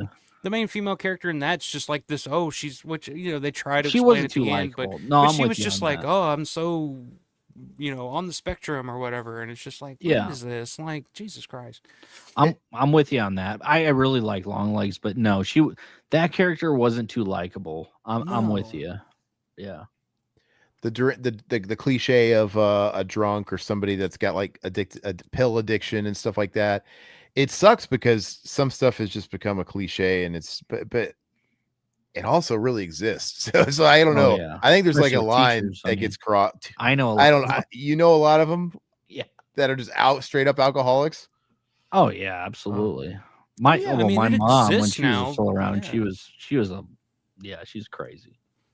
Hey, Yeah, they're I mean, it underpaid. exists now, but it's not like, I don't know, man. It's like if like when I was saying, like when I was watching this movie, like, and her character is the one that I'm having to follow and sympathize with. It's like through the whole movie, I'm like, I want her to die. Like, I don't care Yeah. about her. Like, just Yeah, that's the she worst. can go. But luckily, we get introduced to some characters we do care about, and we actually do feel something when they're in danger or something like that. You're actually kind of like, oh, I hope nothing happens to him, And the little boy that plays Alex, I don't even know who the hell that was, but he did a great job. I thought he Yeah, I was. thought he was good. Yeah. Yeah, I thought he was really good in that. So I don't know. Out of 10, I didn't even give my rating, but I wouldn't give it a 9. A 9 is like near perfect for me. It's Yeah. a near perfect film. Mm-hmm. So I'm a little more stiff on it, but I mean, I enjoyed it. It was one of the recent theater experiences that I've had that I didn't just kind of get up and walk out and say, well, I'll forget about that shit tomorrow. Like, I'll enjoy it. I'll probably watch it again at some point. I'll recommend it to some people. So I'd say like probably 7. I'll give it a 7. It's Perfect. definitely worth Okay. checking out. It's Is it definitely above A24? average. Is it A24? Who does this? No, it's not. That's I don't Warner. remember who did it. It's it's New Line. It's New Line, yeah. It's- Which is yeah. kind of Okay. cool seeing the New Mhm. Line thing on screen. I haven't seen that in Yeah. a while either. Yeah, it's weird how they just kind of throw that out every now and again. They so then it'll be a 4K that'll get real cheaper on the holidays. It'll be like $7 since it'll be a studio release. I'm sure I'll be able to watch it on HBO Max in a month, or be able to rent it in a few weeks for $20 because I do want to see it. I don't know if I'll really be able to get a breakaway. While It's in theaters. better than, I think it's better than like Black Phone. Personally, Yeah. You I really agree. liked Long Legs though. What I about Long really Legs? like Long Legs. Yeah, I did. enjoyed Long. I mean, it's redundant. I mean, we've seen it A before, lot of but people I don't like like it. A lot I of I like people Long like hated it. Long Legs. I hated Yeah, Long Legs. This see? is like way That's better than Long Legs. Oh wow. Amy okay. Madigan is like 10 times better than Nicolas Cage. I don't in this movie. Like, because there's kind of a similarity there in their characters, and you're just kind of like, this is great. This is great. See, it's all over the board, which I like. I mean, I don't like when people like the same shit. So that's cool, man. Julia Garner was in that Wolfman movie nobody saw like a few Yeah, months ago. nobody saw that shit. No. Was that supposed to be like in the same universe as like that Lee Wanell Invisible Man movie that came out with the chick from, was it Handwife's Tale or whatever the name was? God, I don't know. Did you guys watch that? That was a hit. That came out like right at the cusp of The Invisible Man, that one. they came out of the pandemic. That was awful, dude. But Yeah. but is it supposed to be in the same universe as that? Is it the same company that did the this Wolfman? Wolfman Universal put out Wolfman. This Wolfman too, of course. Well, I didn't know if they were doing another like attempt at like the dark universe with Tom Cruise's Mummy Remember that where it's Oh like Jesus! where they cashed all their checks, you know, before they cleared, and they had like the Vanity Fair cover. I with forgot all about Tom Cruise doing a mummy movie. and I they forgot all remember, about that. but they were leaping before they weren't Mhm. looking, and remember they had the Vanity Fair cover, and they had Russell Crowe was probably going to be like fucking Frankenstein, and then like they had Johnny Depp there, and he was going to probably play. I think Dracula. he might have been the Invisible. I know because they already had the Invisible Man. Whatever. Everybody had a claim. They had that Javier Bardem guy there. It's Yeah, just they had this whole thing planned out, and then the Mummy didn't do very well. And they're like, fuck all that. Like that's like, what is this? this is a great question, Satan, because I'm gonna have to think about this for a second. Is it better than Sinners? Did you like Sinners? I've never seen Sinners, Alpha? so I don't know. Okay. I can't say. I thought Uh, Sinners as a big budget studio kind of horror adjacent movie. You kind of know what you're going to get with that, and it was fun.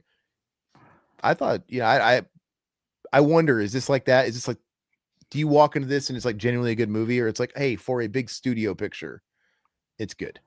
I liked it for a movie itself. I don't really. I think care it's about the generally a new good line. movie. I think the story is interesting enough. The way that it's told is interesting enough that I liked it. I don't know. I'm pretty I don't know, curmudgeonly when it comes to newer movies a lot of the time, like I've said, but this is one that I actually walked out of the theater. I was like, oh, okay, I kind of like that. I'm actually kind of looking forward to talking about it. So When it comes to this kind of genre, I really enjoy, especially as I'm getting older. I don't know. It's more of a slower pace, which I like as I'm getting older. I don't know. Barbarian, I didn't like it very much. I think I gave it like a 7. It was fine. It wasn't good, in my opinion. But this one, do I like it better than Sinners?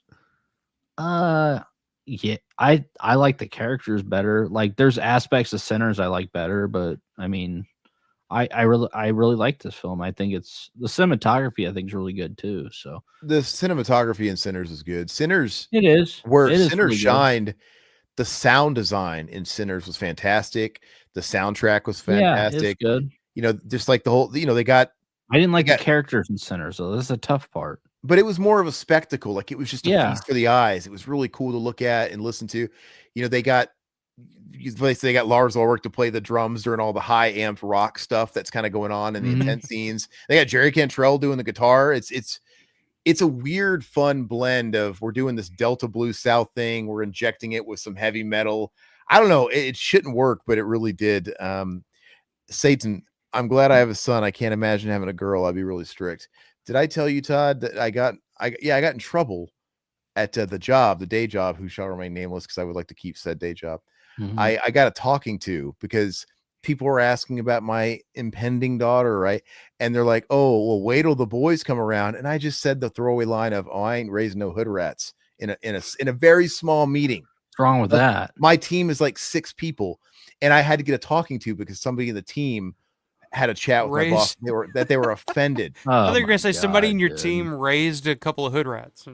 Yeah, They well, were exactly. offended by that. I told my boss, I'm like, oh, let me guess, it was the hood rat of the team. I know who it was. Like, if she had been a hood rat, it didn't make no sense. I'm like, I didn't think that was an offending. When I thought about it, I'm like, I guess the term originated hood, impoverished part of town, probably urban area. I'm like, all right, but has it not transcended and just become the term people use to just? Am I supposed to say whore, a slut, a floozy? Like, I don't. No, I mean, That's there's official nothing too, wrong because with that's that. a I mean, legitimate. That's a legitimate job now. I mean, OnlyFans. I mean, prostitution won all kinds of shit at the Academy Awards last year. Like everybody loves prostitution. oh, now. absolutely. Yeah. I mean, So Pretty you Woman, And Richard Nora? yeah, Gere. you would yeah. you would be proud to raise a prostitute like that. Well- that's the biggest job in the American economy right now. To be Absolutely. totally fair, I don't think my boss really cared, but she had to say something as protocol, and it was just Yeah. one of those things. Like, I have to say, whatever. And so, I kept ribbing it, like trying to push it. Like, it's stupid, but Yeah, same Man, thing what do you happened to do? me. Like, are you I mean- fucking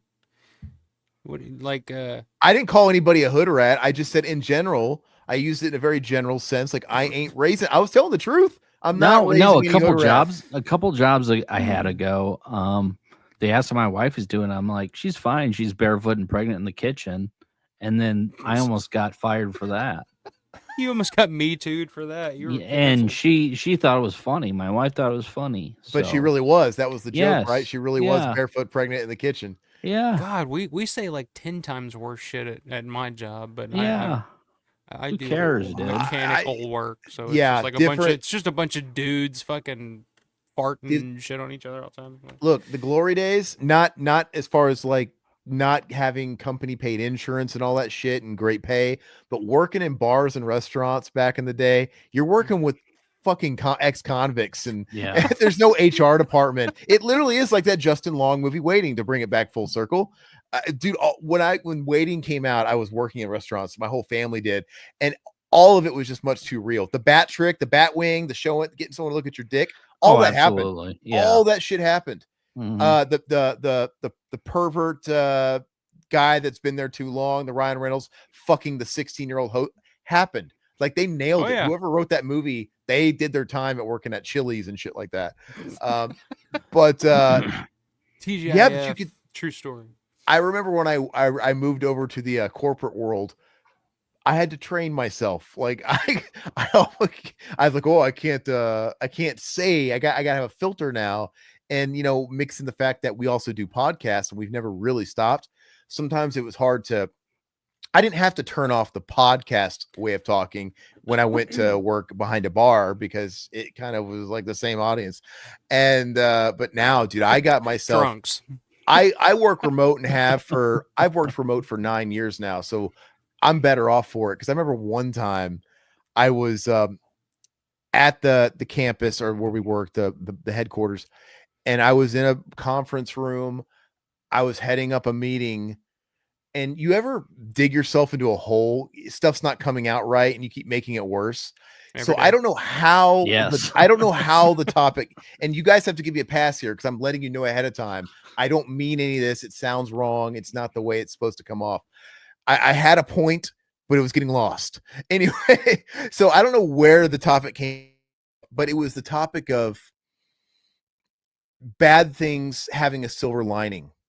Right? You got to make, so we deal with like insurance and all kinds of shit like that. And all throughout, there's always good that is begat from bad, always. And you got to have to look at that. Anyway, somehow, some way, I turned this into the fucking Holocaust. I started saying, it's like, well, even Some in good history. actually came from the Holocaust, guys. No. Well, it was We've kind all of had like, that conversation. We've all had no, that no. conversation. It was basically where I was trying to go from is like, you could probably even look at something as heinous as something like the Holocaust, and there's probably something medical that came from all that shit. All the terrible shit that happened. There's stuff that has advanced. Whatever. I was going fucking to hell in a handbasket quick. Because it sounded. digging. I'm like, why did I could have made my point so much better and just picked a different fucking example that and I the good rule of thumb is like never bring up the Holocaust when you're trying to prove a point. And I had a colleague that was actually ping-ponging the meeting with me, and he saved my ass, and he like he took it away, like what he means that whole thing is, and he saved it. And I was like, what my friend is trying to say is that the Holocaust was not a good thing. That's not what he's saying. He did it less obvious. He juked so much better. Like, hey, I know what he's saying. It's kind of like this, and he got everybody's attention away. It's kind of like 9/11.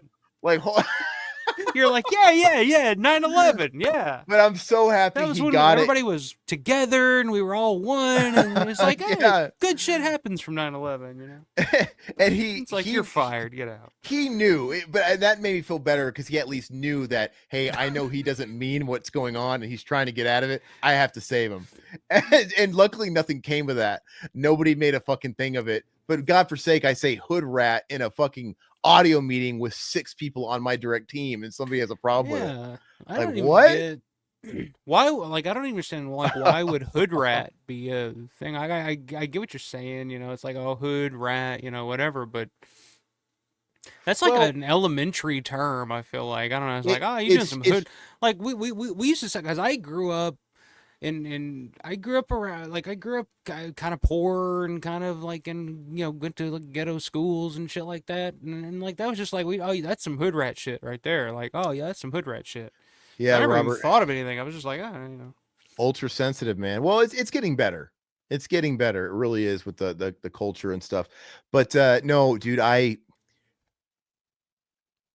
what is the other term I'm thinking? Okay, it's just like when people say, "Oh, that's ghetto." It's transcended.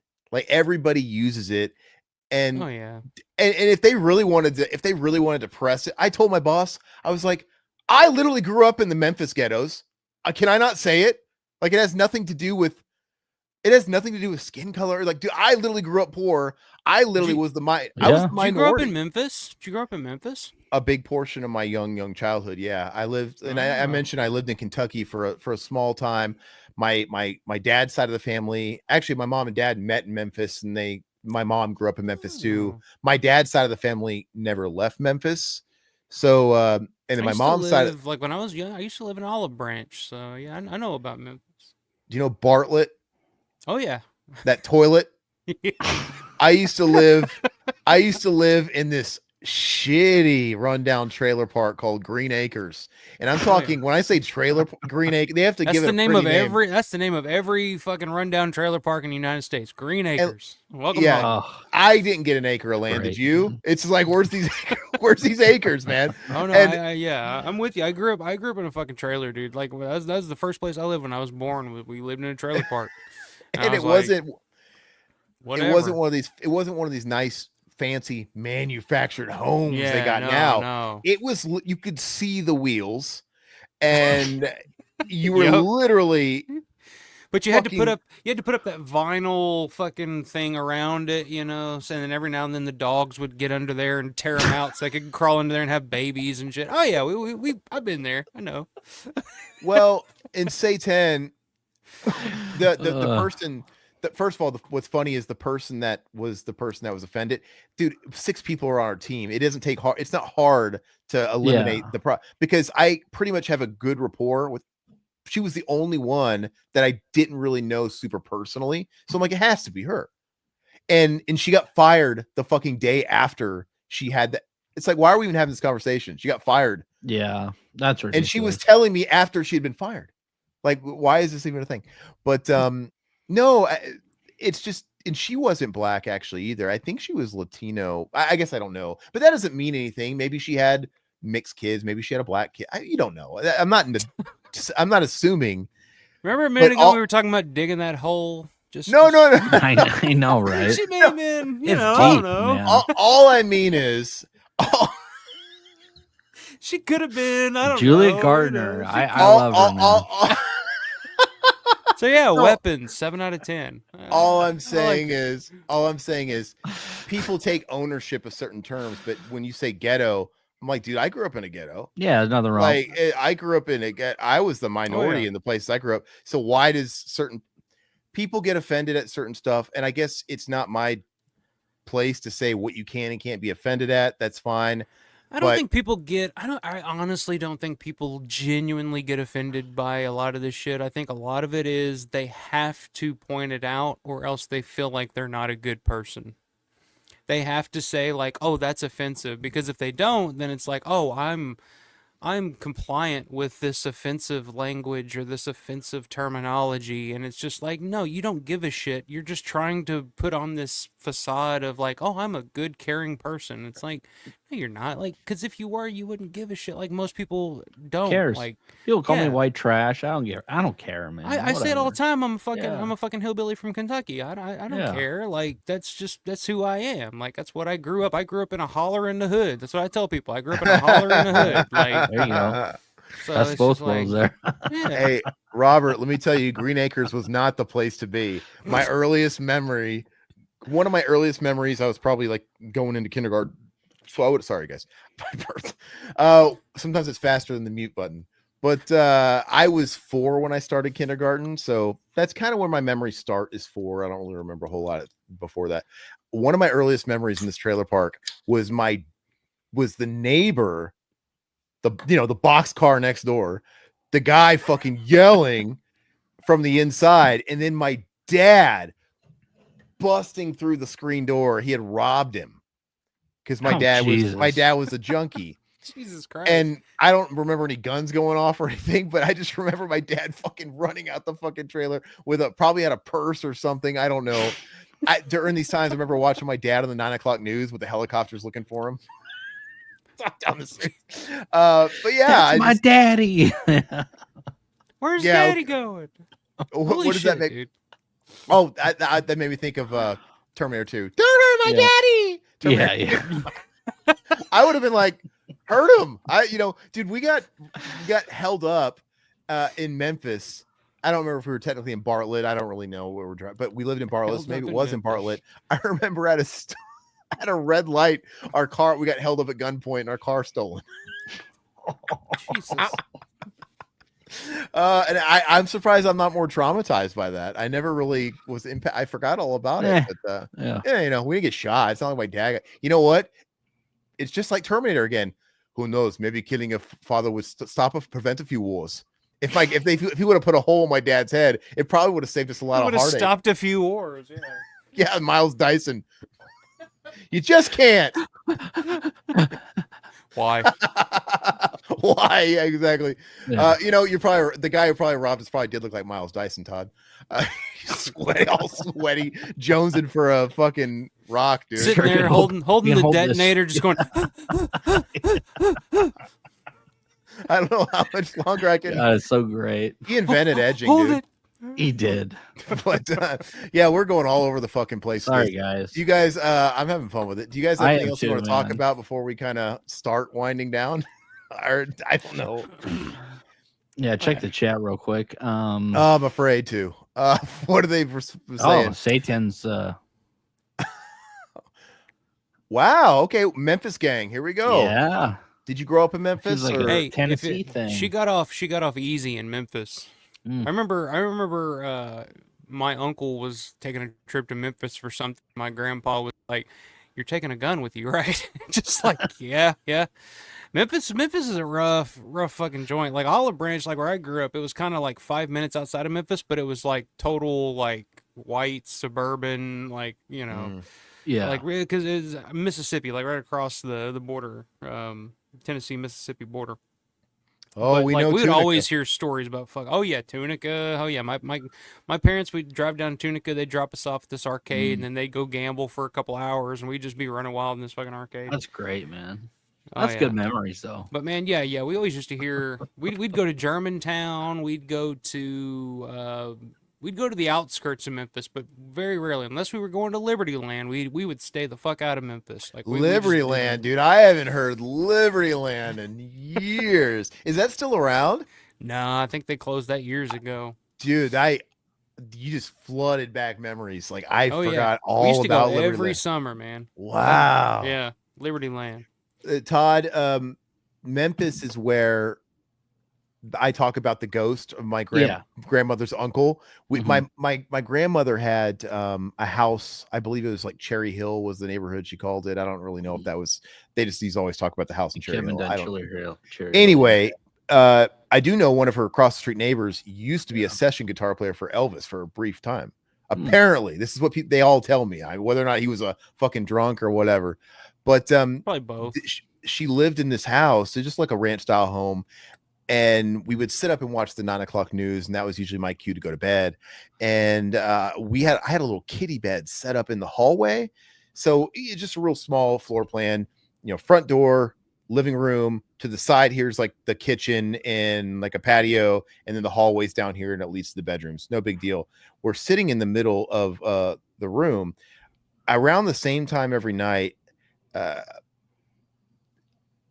this guy would walk seemingly from that patio through the kitchen right through the living area and down the hallway and go through the door at the end of the hall, which is my aunt's room at the time, who was a senior in high school.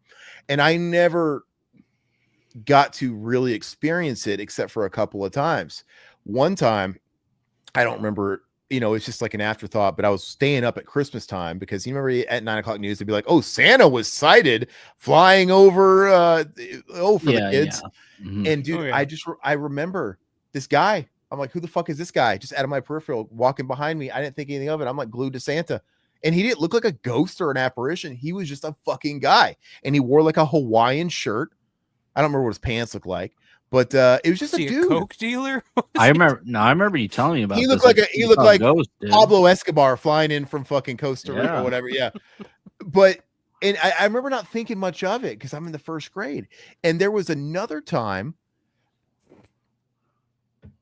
I used to, okay, so this is before I knew about it, but when we slept in that hallway where he would walk down because there was no room because we were like living off family members at the time. Every fucking night, man, we would be sleeping in the hallway. Maybe we couldn't sleep. I could always hear from the hallway people still watching TV from the main room, but it was bedtime for me. There was always a fucking guy that would walk past me in the middle of the night, and I would just like look at his legs, and I never saw where he went or left. I'm like, just like, but this fucking guy was walking past us all That's a coke dealer. That's as a coke dealer. You know Yeah. what? Maybe it was all a big little cover. Aaron's in bed. It's time to party. Come Maybe on. it was all a cover up, and it was Call Pablo. it was Gramps' old drunk war buddy coming in and fucking his teenage daughter. You know, but no, he was. And dude, my aunt slept on a waterbed, dude. How fucking old school is that? God, those Oh are yeah, uncomfortable as yeah. fuck, My man. grandparents used to have a fucking water bed. That was yeah. What a wild idea that was. That actually took off for a minute. Oh God, no, they took off for a while, dude. I mean, yeah. Yeah, my grandparents had one probably from the 70s all the way through to the early 2000s. They had a water bed. Yeah. Man. Oh, early 2000s. Wow. Yeah, Oh Yeah. yeah. How One of could my you ex-girlfriends sleep on had those? parents had a waterbed, dude. I was like, why? Dude, How could this you is get terrible. dude? The way my back is, I got to get propped up a certain way. I got to be at a certain angle. Those things, I don't know. Yeah. Is it comfortable? You No, No, it's not. I don't comfortable. remember being very comfortable at all. Do they even No. make those anymore? Is that even a thing? no. I don't think so. But I love how it's immortalized in that first Nightmare on Elm Street. I love because otherwise Yeah. I feel like time would just forget all about waterbeds because I don't think they're represented enough even when we're like doing throwback stuff in movies. I Or feel like fucking Edward Scissorhands when he lays down on the waterbed and he starts to get up and he starts poking holes in poking the holes, waterbed and he yeah. covers it with the stuffed animal, you know? That's a Yeah. great and movie. and I you like never could have had that gag or Glenn's blood fucking coming up without Yes. the Right. waterbed. Yeah. Or but you know what? Who was it? Was it Joey in part 3? Who had the naked chick under the bed? Was that a waterbed too? Was that that was part the 3? that was the mom, wasn't that part 1? No. Which movie am I talking about So where there's in- like a naked chick under the bed, like the water bed, and she's yeah, like naked? yeah, that's part 3. It wasn't a is that waterbed just though. It part was like 3? a. Okay. He was laying on like a bed because they were in an asylum or whatever. the hell it Yeah. was. Okay, so it's just part But of it the turns. dream. But he pulls the sheet down and she's like, it's like water. You know, I don't know. But it Oh, wasn't, okay, so that not quite the same thing. yeah, not but, yeah. technically a waterbed. Satan, ghost wearing a Hawaiian shirt. So the story is, as I progressed and got a little older, my grandmother had said, "Yeah, that was my uncle." She said, like, and they all knew it. They're all whatever with it, whatever. And they don't, you're a kid, so you don't like bring attention to the kids. Like, hey, be careful, there's a ghost behind you. You just fucking just look away. Liberty Land has been gone. There's That's your my mom, dude. Hey, Yeah, so mom, when did Liberty Land get closed down? it's been a while, man. I feel like it's been over 10, 15 years now. Yeah. So this guy in the chat, if you just jumped in, he's familiar with Memphis and he lives in Kentucky. Are you in Kentucky? Are you in the? I'm in Indiana right now, but I was born and lived most of my life in Kentucky. But I did live a couple of years down in Olive Branch. So maybe my mom would know. So when we lived in Danville, Kentucky, and we used to drive to that mall that was technically on the border of Indiana. What was that mall called? I remember they had like a coaster in there, and they had a really kick-ass arcade in like the bottom level. I used to go there, and we were poor, Mom. You didn't give us any fucking money, so I had to watch people play MK3. You had to pretend when it was on the fucking demo part. You'd have to pretend. We used to do that too. I remember. You ever remember like just saying stupid shit as a kid? Like I was so stupid. I remember I did get a quarter, so I apologize. My mom gave me a quarter every now and again, but I remember I used it. I played MK3 because MK3 was really brand new, and I had just heard about all this stuff on the blacktops. Like I knew about Mortal Kombat, but I didn't really. I knew about 1 and 2. But I didn't really know what was going on. Anyway, so I'm playing MK3 and I'm looking at the character select screen and I look at this guy right next to me, and to my elementary school eyes, he looked like he was 35. He might have been 18 or 19 for all I know, but he looked like a grown ass guy, and he looked like he played for the fucking New York Knicks. Big David Robinson looking guy. Yeah. And I remember just looking at him Mhm. like, do you know which one of these guys is Smoke? And he's like playing fucking NBA Jam or something totally unrelated. He's like, no, I know, play that game. Like, why did I think he would know who Smoke is? Why did I just assume? Why are you looking for Smoke? Smokey. Of all the characters, you're like, Yeah. I gotta fucking find Smoke. well, You're like, he was- that dude's gonna win it all. He was hidden because he was the hidden fight battle in Right, 2. yeah, and I yeah, heard you that's could right. play as him in 3. But yeah, Yeah. you still had to unlock him, and he was like flipping. Anyway, that's how like narrow my whole world was. Everything was that small. I'm like, hey, you know Mortal Kombat as much as I do. Which one of these is guy? So I just remember that and thinking, yeah, what an idiot. Hey, Big Gulps, huh? I'll see you later. It was like one of those things. Yeah. Well, see you later. What did my mom say? I left Memphis at 26, never looked back, grew up in Bartlett area. Yeah, you missed it. Kelly, what's your question? If it let me see. If it's derailing the conversation, we might have overlooked it. I apologize because you keep asking about your question. There's your question. I'm not sure what you asked. Put it in there again, and I'll Yeah, throw definitely in there. address it. I got a little buried with all this stuff, so go ahead and put it again. But my mom says Barlow was uncomfortable. The druggiest gamer you ever heard. Oh, angry 300. Yeah, say 10. Kelly, what was your question? I apologize. What was you one thing I wanted to say about Kentucky. So you live in Indiana now. I want my mom to tell me what that mall was called because maybe you know. Are you on like the border of Kentucky and Indiana? Yeah, I'm in like Evansville, so it's like right across the bridge from like Henderson, Kentucky. So yeah, I'm right there. No, I remember being at this mall one time. Dad had just gotten out of prison, Mom, and after not seeing the guy for I don't know how many years and not really knowing him anymore, he had the audacity to tell my aunt and the rest of the family that I was drawing naked people at the mall. My aunt's like, we were really drawing naked. Why would you do that? Like, Dad, I thought it was between us. Drawn naked. Were you really doing that shit? Every kid drew naked people. Who didn't? Oh, I'd love to see these photos, man. Come on. I wish I still had You them. still too. have them? Oh, Denise, come on. You have them, don't you? She's asking, okay, can you guys do watch the trailers for 2 horror movies I mentioned on Wednesday? High Rise and A Violent Nature. I've seen In a Violent Nature. Todd has 2. I thought it was solid. I didn't love it. I thought it was solid though. Yeah, I think we're gonna pass on watching the trailer just because I don't want this chat to get dinged. But yeah, that came out of that's yeah. out on Blu-ray now, and I still haven't seen it. Have you seen it, Kelly? Because isn't it like all POV stuff? Yeah. What do you think of that, Alpha? Did you enjoy that or no? No, You didn't like it. it's a great concept, but it's like a good concept for a short film. But it just seems like they stretched it out. It out to the feature-length film. Kind of the same way I felt about like Skinamarink or one of those. It's like, it's a really interesting concept if it was like 30 minutes long, but the fact that they made it an hour and a half. And I think I would have liked it better too if they would have just made it a Friday the 13th movie and just made it Jason, where you're just following Jason. I'd be like, okay, that's kind of cool. You're following, it's a Friday the 13th movie from a different perspective. Whereas this, it's like, I don't know this guy, I don't care about this guy. And then the ending is like one of the worst, most incoherent endings I've ever seen. So I mean, I didn't care for it, but yeah, it was interesting. It was interesting if nothing else. But what is High Rise? I never haven't seen that one. I haven't heard of that one either. Yeah, well, maybe we'll check it out when we don't have a guest. Kelly, sorry. It tends to be difficult when we watch that stuff, and I don't wanna... Maybe we will, Kelly, if you send a super chat. Alpha, do you want to watch the trailer? I will if you want to. I mean, we're on your time. $5 super chat, and I'll watch it. All right, Kelly, There's just for you, we're gonna watch one of them. We'll do High Rise since none of us know what it is. I've never even heard of High Rise. Okay, so we're gonna watch High Rise just for you. Well, now that we're at the end of the episode, yeah. You got me. High Rise. We can always clip it out if it gets. No, I'm pretty good with the trigger finger on stopping it when I need to. High Rise trailer. This highly demanded movie. Let's see what's going on. YouTube is a little. She's not crazy. talking about Evil Dead Rise or anything, is she? Well, are you talking about this 9-year-old movie with Tom Hiddleston? What is high? Is that it? Is it got Tom Hiddleston in it? I just want to make sure I'm doing the right High Rise. That's Yeah, the only Weapons is good for Yeah. me.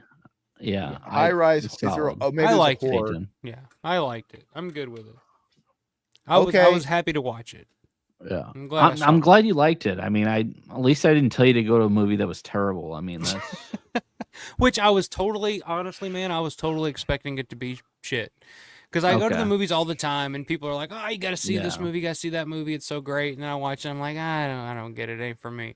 But yeah. this movie, I was like, okay. But when it was over, I was like, all right, I kind of dug that. I'm looking forward to talking about it. There was a lot to like. So Good. All I'm right, glad Kelly. you didn't hate it. I think this has to be it because even when I narrowed it down to High Rise Horror, it's this movie with Tom Hiddleston. So it's 9 years old. I've never heard of this. They talk about a building, I guess. I don't know what's going on, but let's Studio watch Canal it. movie. Okay. What is? Oh, okay. Let's see. All right. For all its inconveniences, Lang was satisfied with life in the high rise. Are people finally sick of him? Because I feel like he's not in shit anymore. Who's too. that? I can't even tell you who that was. That's Tom Hiddleston, Loki. Well, geez, you really had your head in the sand. He was Mr. Taylor Swift for a minute, right? He was I don't everywhere. know. Forward and explore life. Yeah, I don't keep track of this shit. How exactly? He had not yet. Oh, you get to see some skin. There you go, Kelly. Maybe you get to see a little. Was it All the Right Moves where you can see Tom Cruise's dick a little bit? I'm so sorry. I'll survive. I thought you were empty. I just moved in. You're an excellent. He's gonna the empty fuck? into This her. this looks like an Aaron movie right here. Why? Is that Tom Hiddleston, dude? naked Tom Hiddleston, come on. Yeah. is that Luke Evans behind her? Like the only guy that's ever been out gay but play really hetero roles, and it's not been like a stigma for him. specimen. Oh, he's a specimen. Adrian Mendoza called me a specimen once. Greatest day of shit. my life.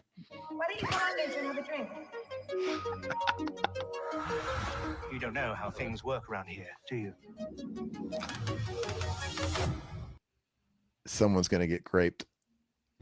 I'm a fast learner. Good call. This does have a very date rapey feel to it. Oh, and Jeremy Irons, dude. I like Jeremy Irons, Okay. unless he's in a Batman movie. All my energies to this task, but I am the architect of my own accident. I like Dead Ringers, you know, Probably. good movie. On the 40th floor. Your husband appears intent. So what's going on here? Like, what is this about? I'm not really getting don't anything know. from it. I don't This know. movie looks like monkey crap. That's what Silhouette says. Colonized. Are you wanting to see it now, Kelly? And who can blame him when you look at what's going on at street level? Silhouette's apologizing for you for some reason. I don't know why. How's the high life? So we got powder wigs. Prone to fits of mania, narcissism, and power failure. I'm waiting for Jamie Lee Curtis with hot dog fingers to show up. I don't know what's going on with this. Yeah, I like that movie. You like that movie? Yeah, that was one of those Which movies one?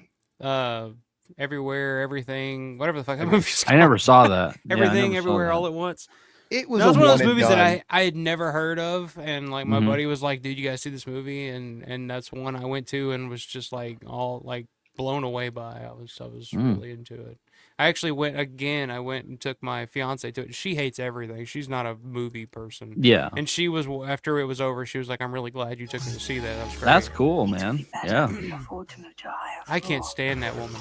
That's the chick from Invisible Man. Yeah. I think we should be prepared to meet moderate resistance. Yeah, I don't really know what's going on here. I don't either. It's not But it- selling me. It's not selling me because it's so obscure that I'm kind Yeah. of curious. Yeah, it's like one of those movies that's like I might check out just because it looks like something completely different that you've never really seen before. Because like you said, you don't really the trailer doesn't give anything away.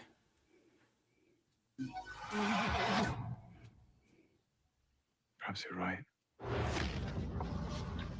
Well, that classic novel by that classic author everybody has, Jay on their shelves, J.G. Ballard. Mm. What are you doing in there? Teething problems. Building's still settling. Sure, this is a It, great it, movie, it dude. looks like some fucking Wells or Orwellian bullshit or something. A man can fall from the 39th floor and not one police car turn up? Never even heard of this, dude. Yeah, Who's me in the- neither. yes, that's Sienna Miller. That's who that was. That attractive girl. 9 years ago, huh? What have you got there? Damn, 3.3 million. What can you see through Oh, somebody had a good time all over his face. that thing? A Smurf. I don't know what was going on with the blue. The future. The future. That kid ain't got shit on the little kid from Ring, dude. That weird old man kid. Wire. From the Ring. I've never even heard of that. I haven't either. Never seen it. Never That's heard of it. interesting. And you It's know gotta what? be. I mean, it's got to be a European, like a British produced film because it's Studio Canal and it seems very British. So sorry, probably Tom why. Hiddleston was everywhere in 2009. He was all over the place. So I'm kind of surprised I didn't hear about it. But yeah, maybe it was more artsy fartsy and indie. Well, I hope that's the movie you were talking about, Kelly. You didn't really confirm. That's the movie we're getting today. We watched the trailer for High Rise. That's all you can ask for. It's like it looks pretty good. I might check it out. Yeah, it looks good. Yeah, looks interesting. Hey, this is so funny. My mom said something. I was distracted. As long as you were drawing girls, I don't see a problem. I think There you go. I drew some dicks too. Come on, I drew. Oh, everything. everybody went through a dick drawing phase, I think. Oh, or you were yeah. just like, okay, what's the part? You can either do it with the two Okay. balls and then the shaft, or you could do it with the ball on the side and then the shaft going that way. Look. There you so go. You had to figure out the best way to draw a dick. It's so funny because the worlds, like I tell you, the mall in Kentucky and stuff, the worlds were actually colliding because I told you I was obsessed with Mortal Kombat. It was all the rage. I would draw these little comics. And I remember Johnny Cage and Liu Kang and my comic were roommates. And Johnny Cage had just gotten word about the tournament. And he busted in the bathroom and Liu Kang was on the toilet. He's like, I told you not to come in here. Oh, and I remember drawing his little dick going out. Oh God, I got sent to the principal's office for drawing a dog's dick, dude. A boner on a dog's dick. Yeah. Like a red rocket, dude. I got sent to the principal. So I had to sit with the principal. Very specific. That's a very specific dick. Usually it's just a little rocket ship with the two balls and the shaft and maybe some little it was a hairs. it was a hard on, dude. A lipstick, yeah. dude. Yeah, it was a lipstick. Colored red and everything. Yeah. You should have drew you kissing it, dude. Applying it. I think that was first or second grade, dude. Dude, so that's so funny. You were very advanced for a child. No, are you guys getting censored? I might just not be able to catch up their comments, but somebody, who was it that said they were drawing gore and shit? Silhouette. No, my brother, my mom obviously does. My brother had this thing. He was getting letters home from teachers like, yeah, something's wrong with your kid. Because we were watching whatever we wanted to like you don't want your daughter to watch this movie. I was Chip Douglas. Someone's got to kill the babysitter. We just were left to our device, the TV, and we were watching Chucky and all this crazy stuff. And my brother was trying in kindergarten, Chucky murdering people. Oh yeah. Oh, dude, my daughter, 4 years old, mind you, my daughter at daycare drew Chucky holding a knife and brought it home, and we're just like, and my fiance looks at me, he's just like, this is your fucking fault. And I'm like, she picked the damn movie. I just brought her up and was like, hey, we can watch a movie. You can pick, I got all kinds of shit. I got Little Rascals and shit on Blu-ray, She was like, no, I want to see this. What is this? I'm like, that's Child's Play 2. I don't know if you should. All right, fuck it, we'll watch it. And then at the end, like, she's watching it, and you can, I don't know, I could almost see her brain breaking as she's watching it. And then at the end, she just looks at me, and I look at her, and I'm thinking she's going to say, like, Daddy, that was too scary or something like that. She just looked at me, she's like, let's do that again. I'm like, okay. And then from there on out, she's fucking Chucky crazy at this point now. So That's awesome, man. Kelly, kids go through that phase. I think it's normal. And I think if a kid's watching Chucky and they're drawing pig, it doesn't necessarily mean they're going to grab a knife and do it in real life. You got to keep your eyes open though. I mean, but you should know your kids and if they know better or not. But with that said, I'm not going to let my 4-year-old watch Chucky. I'm probably not. I'm probably going to, because I was a smart kid. I will never forget. She was probably 2 years old. And then the first movie she'd ever seen, her and her mom were at the grocery or something. and they were gone. So I took the opportunity to watch Lamberto Bava's Demons. Oh wow! In the living room, and they get home, and I'm about halfway through Demons, and my daughter, 2 years old, comes up and sits on my lap and is just watching. And before I could just like turn it off or say, "Nah, you're not old enough for this," she's just watching, and then she's reacting to like every gore bit or whatever. She just looks at me and she laughs, and she'll just say like, "Oh, that's funny," or "Oh, that's gross," or "Ew," and I was like, okay, like this movie kind of creeps me the fuck out. Or how are you okay with this? But then after that, she's between just, reality and obviously, like she kind of understood that it's kind of silly, funny, it's gross, like. So I'd honestly rather her watch, fucking Cannibal Holocaust than a lot of the children like shit that you see on you. You got to be careful with that shit. Like there's there's so much shit on YouTube right now, and it's just the dumbest. Like I think a lot of like kids now are being so influenced by the shit they see on YouTube and some of the dumb like children's programming, quote unquote, or cartoons or whatever. Like those should be channels of like kids playing with toys, and like that's the whole channel. It's like kids playing with toys. I'm like, that's what's fucking these kids up at this age, is they're watching that. They're not like me when I was 4 and I was watching Chuck Norris and Code of Silence, or Clint Eastwood and Pale Rider or something. Like love Pale Rider. That expanded my vocabulary. I don't know. That's what I tell people. Like, absolutely, man. It's like, you're going to school like telling the bully, go ahead, skin that smoke wagon, see what happens. Exactly, like you've been fucking watching. I remember being in 2nd grade and telling a girl to go blow me, and I didn't know what the hell that meant. I just told her to blow me, and she was just looked at me, and I looked at her. I was like, I don't know. She's like, that's like so innocent. So this is okay. So you have to. My mom is proof that not every kid's the same, and you have to treat them all differently. She said my brother threatened to stab a girl in the head. That's like Ashtray from Boys in the Hood. I get my brother to shoot you in the face. Remember that? Yeah, Ashtray, dude. Yeah, that was Don't Be a Menace, but Trey. Yeah, I guess he got a little intense. But I knew fake from real from an early age, so it never really fazed me like that. Too much cartoons. My mom says too much Mortal Kombat. Whatever. Kids back then, we had Mortal Kombat, and we weren't shielded from it. Beavis and Butthead. Ren and Stimpy was pretty like gory in a lot of ways. Power Rangers is no different though, and that was for kids. We were going and playing Power Rangers on the blacktop and stuff like that, just because one of them's Baraka with fucking knives on his arms, and the other one is doing a fly. I could kill Timmy just as easy with a bad fucking form kick to the head. Yeah. I tell my fiance that all the time. I'm like, she's worried that because Everly likes to watch horror movies. Like she loves, Child's Play, Gremlins, Ghostbusters. Like she loves 80s horror movies and shit. Killer Clowns from Outer Space, shit like that.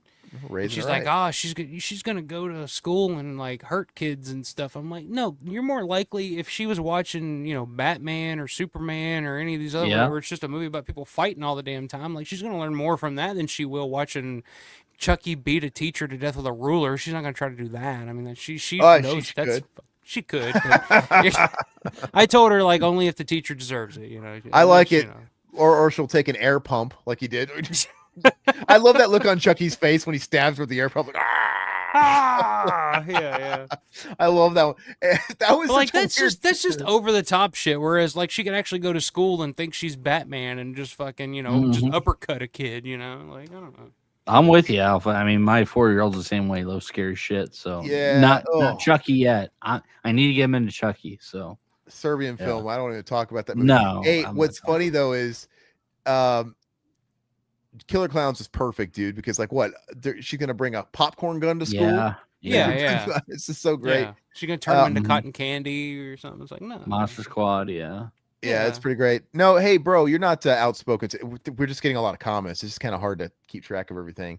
No, you're not getting muted. Don't worry about it. No. Say 10. You should be very, very afraid to watch Serbian film.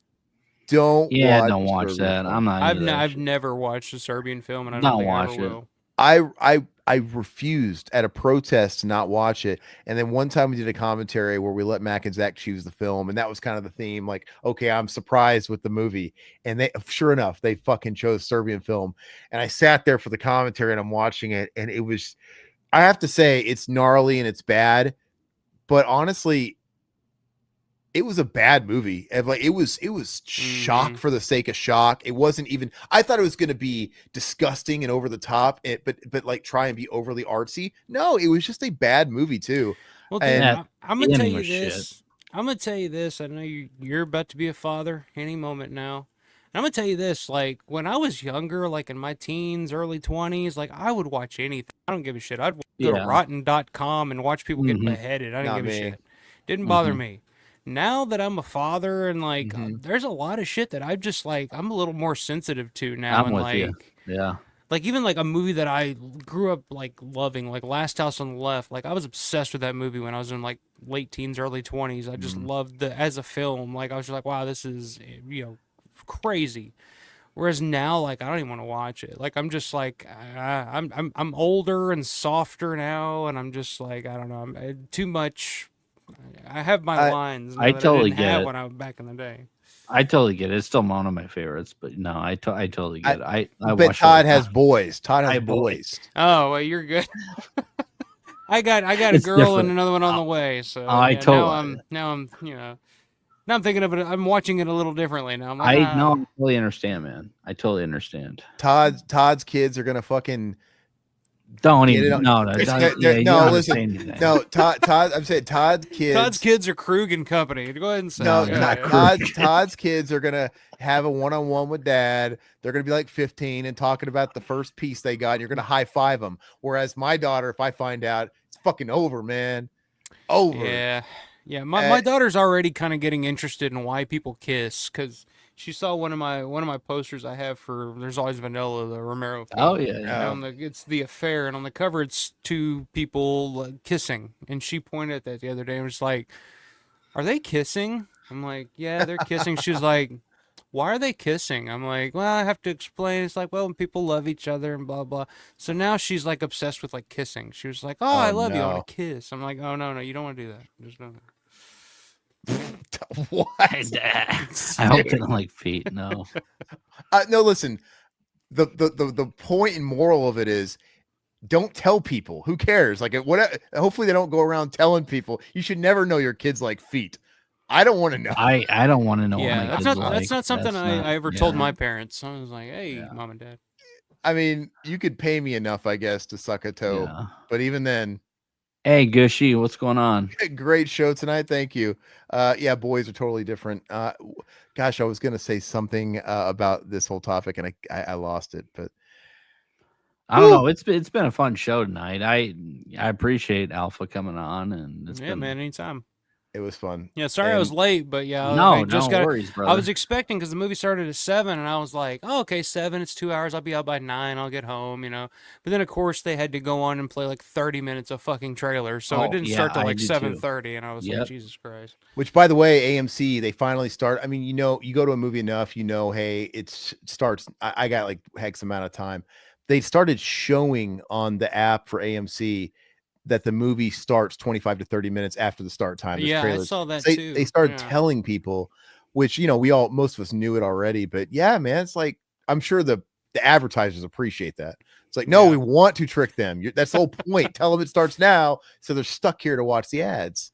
But, which I did see Alpha. You're coming out with Night Riders tomorrow night, right? Yeah, tomorrow night. I'm gonna have some regulars. Buddy Matt over on Drone of the Dead. Got Michelle Parsons gonna join us. Will Phelps, Synth Addict, old friend John. We're gonna have a bunch of people together. We're gonna watch Night Riders. I know a big favorite of Aaron's there, so we're gonna. Fuck yeah, dude. Long haul. Hey, I'll be in the chat. Watch some Night Riders. And I just got the brand new Night Riders one sheet back there, so I got that up for the screening too. Is that one pretty attainable on the price scale? I imagine it's not one of the. It's kind of hard to find, dude. Yeah, I got that one for a good price on eBay because some guy threw it up for auction with like a day left on the auction, so it just went by really quickly. So I got it for pretty cheap. But yeah, most of the time these one sheets go for They're hard to find, man. 150, something like that. 200 sometimes. I So think the most expensive one sheet I have, my wife got me for my birthday a few years. She got me a TMNT 90. And I think that was like 150 or something like that at the time. But they've gotten just crazy. Like one sheets in general have gotten just outrageous in terms of prices. Yeah, So, it's a I don't good have thing a lot, but like the ones that I do have, like I have the original Dawn of the Dead Green Letter one sheet. I Nice. bought. Oh, you have that's the green one? I have the Damn, Green dude. Letter signed by Wow. George, signed Wow. by bunch of cast crew. Okay. And I got that on eBay. That was the most I ever spent on anything collectible wise on eBay, and I bought that for $800.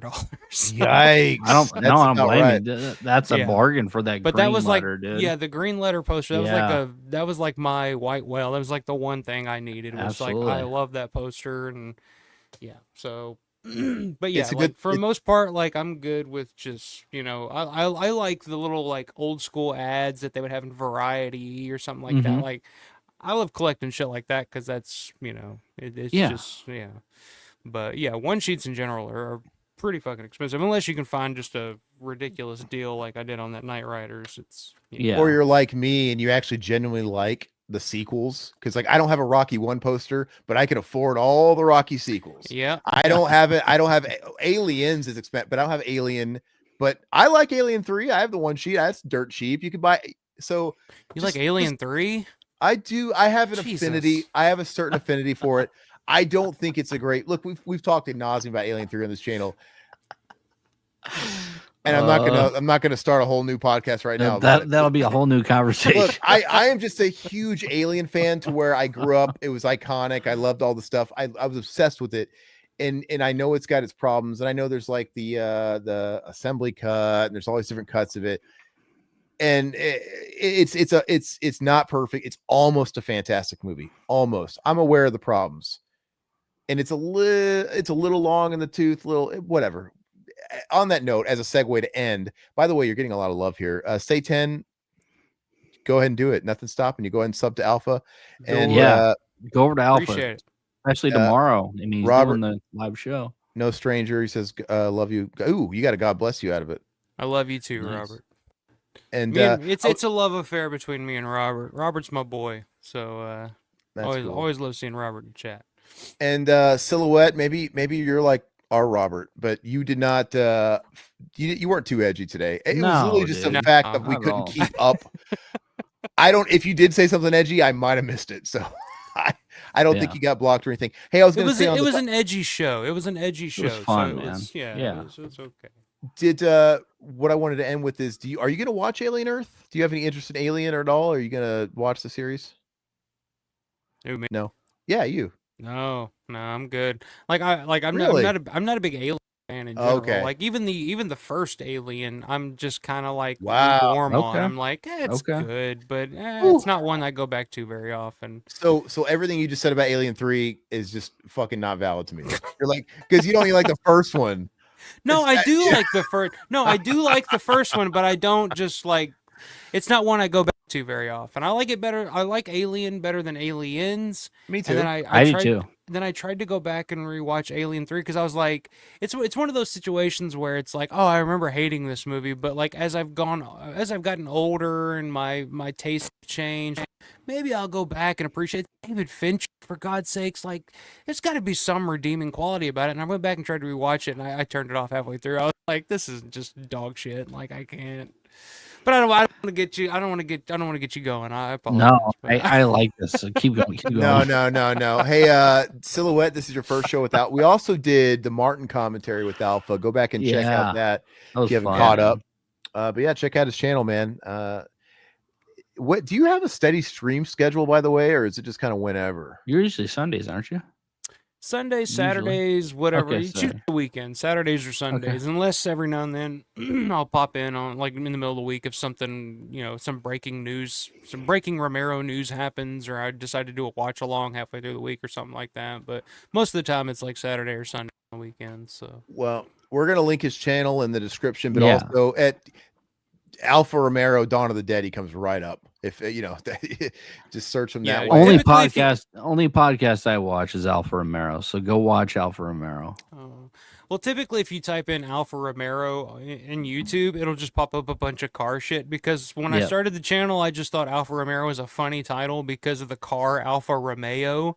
And every time I saw Alfa Romeo, I would just think, oh, Alfa Romero. Like, that's a cool name. And then I started a channel, and now nobody can find it because it's just like, oh, it's cars. It's car shit. But yeah, just type in Alfa Romero, George Romero, Dawn of the Dead, something like that. It should pop up.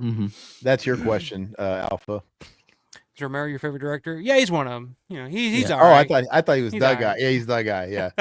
No, Yeah. So yeah, he's the guy. I don't know if you can Yeah. see all the shit behind me, but yeah. And what was I gonna say? I'm with you.